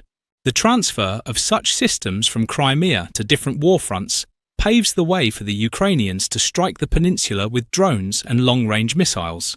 Ukrainian intelligence has emphasized the weakness of the Russian military and Putin in Crimea and how Ukraine can take advantage of it. Ukrainian intelligence chief Kyrylo Budanov has signalled that a major operation aimed at further loosening Russia's control over Crimea is imminent. According to Budanov, blue-yellow flags can now fly on the Crimean Peninsula. The intelligence chief points to the possibility of an offensive operation against Crimea in view of the Russian situation in the Black Sea. Russia has already lost its surveillance and targeting capability in the Western Black Sea, and its calibers therefore pose no threat to merchant ships moving between Odessa and Romanian waters. In any case, things have moved on. Crimea itself is now being squeezed, and not only the naval base in Sevastopol, but everywhere on the peninsula could be the target of Ukrainian attacks. The completely legitimate lifting of the ban on the use of United States supplied attacks ballistic missiles under Article 51 of the United Nations Charter shows that now nowhere in Crimea is safe. One of the first obvious targets would of course be the Kerch Bridge, as we mentioned. For Moscow, the bridge represented the most visible aspect of Russian force projection in the seas around Crimea, and its opening was accompanied by a significant increase in Russian naval activity. Russian ships routinely detained merchant vessels sailing to Ukrainian ports in the Sea of Azov, and in November 2018, a clash between Russian and Ukrainian navy vessels resulted in the injury of several Ukrainian sailors. Russia seized 3 Ukrainian ships and their crews and parked a tanker under the Kerch Strait Bridge, effectively closing the Sea of Azov. This incident led the Ukrainian government to declare a 30-day martial law. After the Russian invasion of Ukraine in February 2022, the Kerch Strait Bridge became an important supply route for war material to the Russian-occupied areas of Ukraine. Due to its significant strategic and symbolic value, the bridge became an obvious target when Ukrainian forces launched their counter-offensive in the summer of 2022. On October 8, 2022, Ukraine carried out a spectacular truck bomb attack that destroyed a 900-foot, 275-metre section of the road bridge and ignited a fuel tanker train travelling on the adjacent railway bridge. The damage took months to repair, and the attack was a major morale boost for Ukraine. Ukrainian forces struck again on July 17, 2023, causing significant damage to the bridge with a pair of naval drones packed with explosives. In the aftermath of these attacks, Ukrainian plans to recapture the Crimean Peninsula began to take on a much more serious tone in contemporary history. There was even talk that Kiev would organise a massive offensive operation against Crimea. For any government concerned with the outcome of Ukraine's impending counter-offensive, there are few issues as big as Crimea. Kiev's leaders say they are determined to regain all the territory lost to Russian occupation and areas like Crimea that were seized by Moscow's Little Green Men in 2014.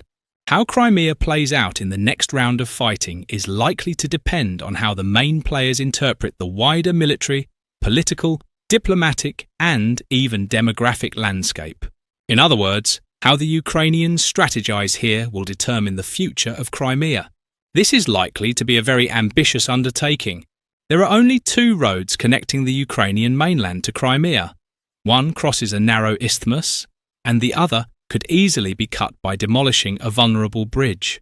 Intelligence sources indicate that Russia built up a large defensive fortification in Crimea last year. It is also true that there are ferries, floating booms, and a large number of interceptors that have been sunk off Crimea. These security measures can impede the forward movement of Ukrainian troops and prevent any rapid breakthrough. But the Ukrainians have an incredible army of UAVs and maritime drones. This army is backed up by long-range missiles that the Ukrainians have received from the West. Crimea, forcibly seized by Russia in the depths of history, can be liberated again with the Ukrainian army's UAVs, naval drones, and long-range missiles. Kiev wants its rights here. The Ukrainian leadership wants to end the war where it began and fly the blue and yellow flags here again. We do not know what will happen in Crimea in the future, but we do know that the peninsula will indeed be the turning point of this war. Thank you for watching us.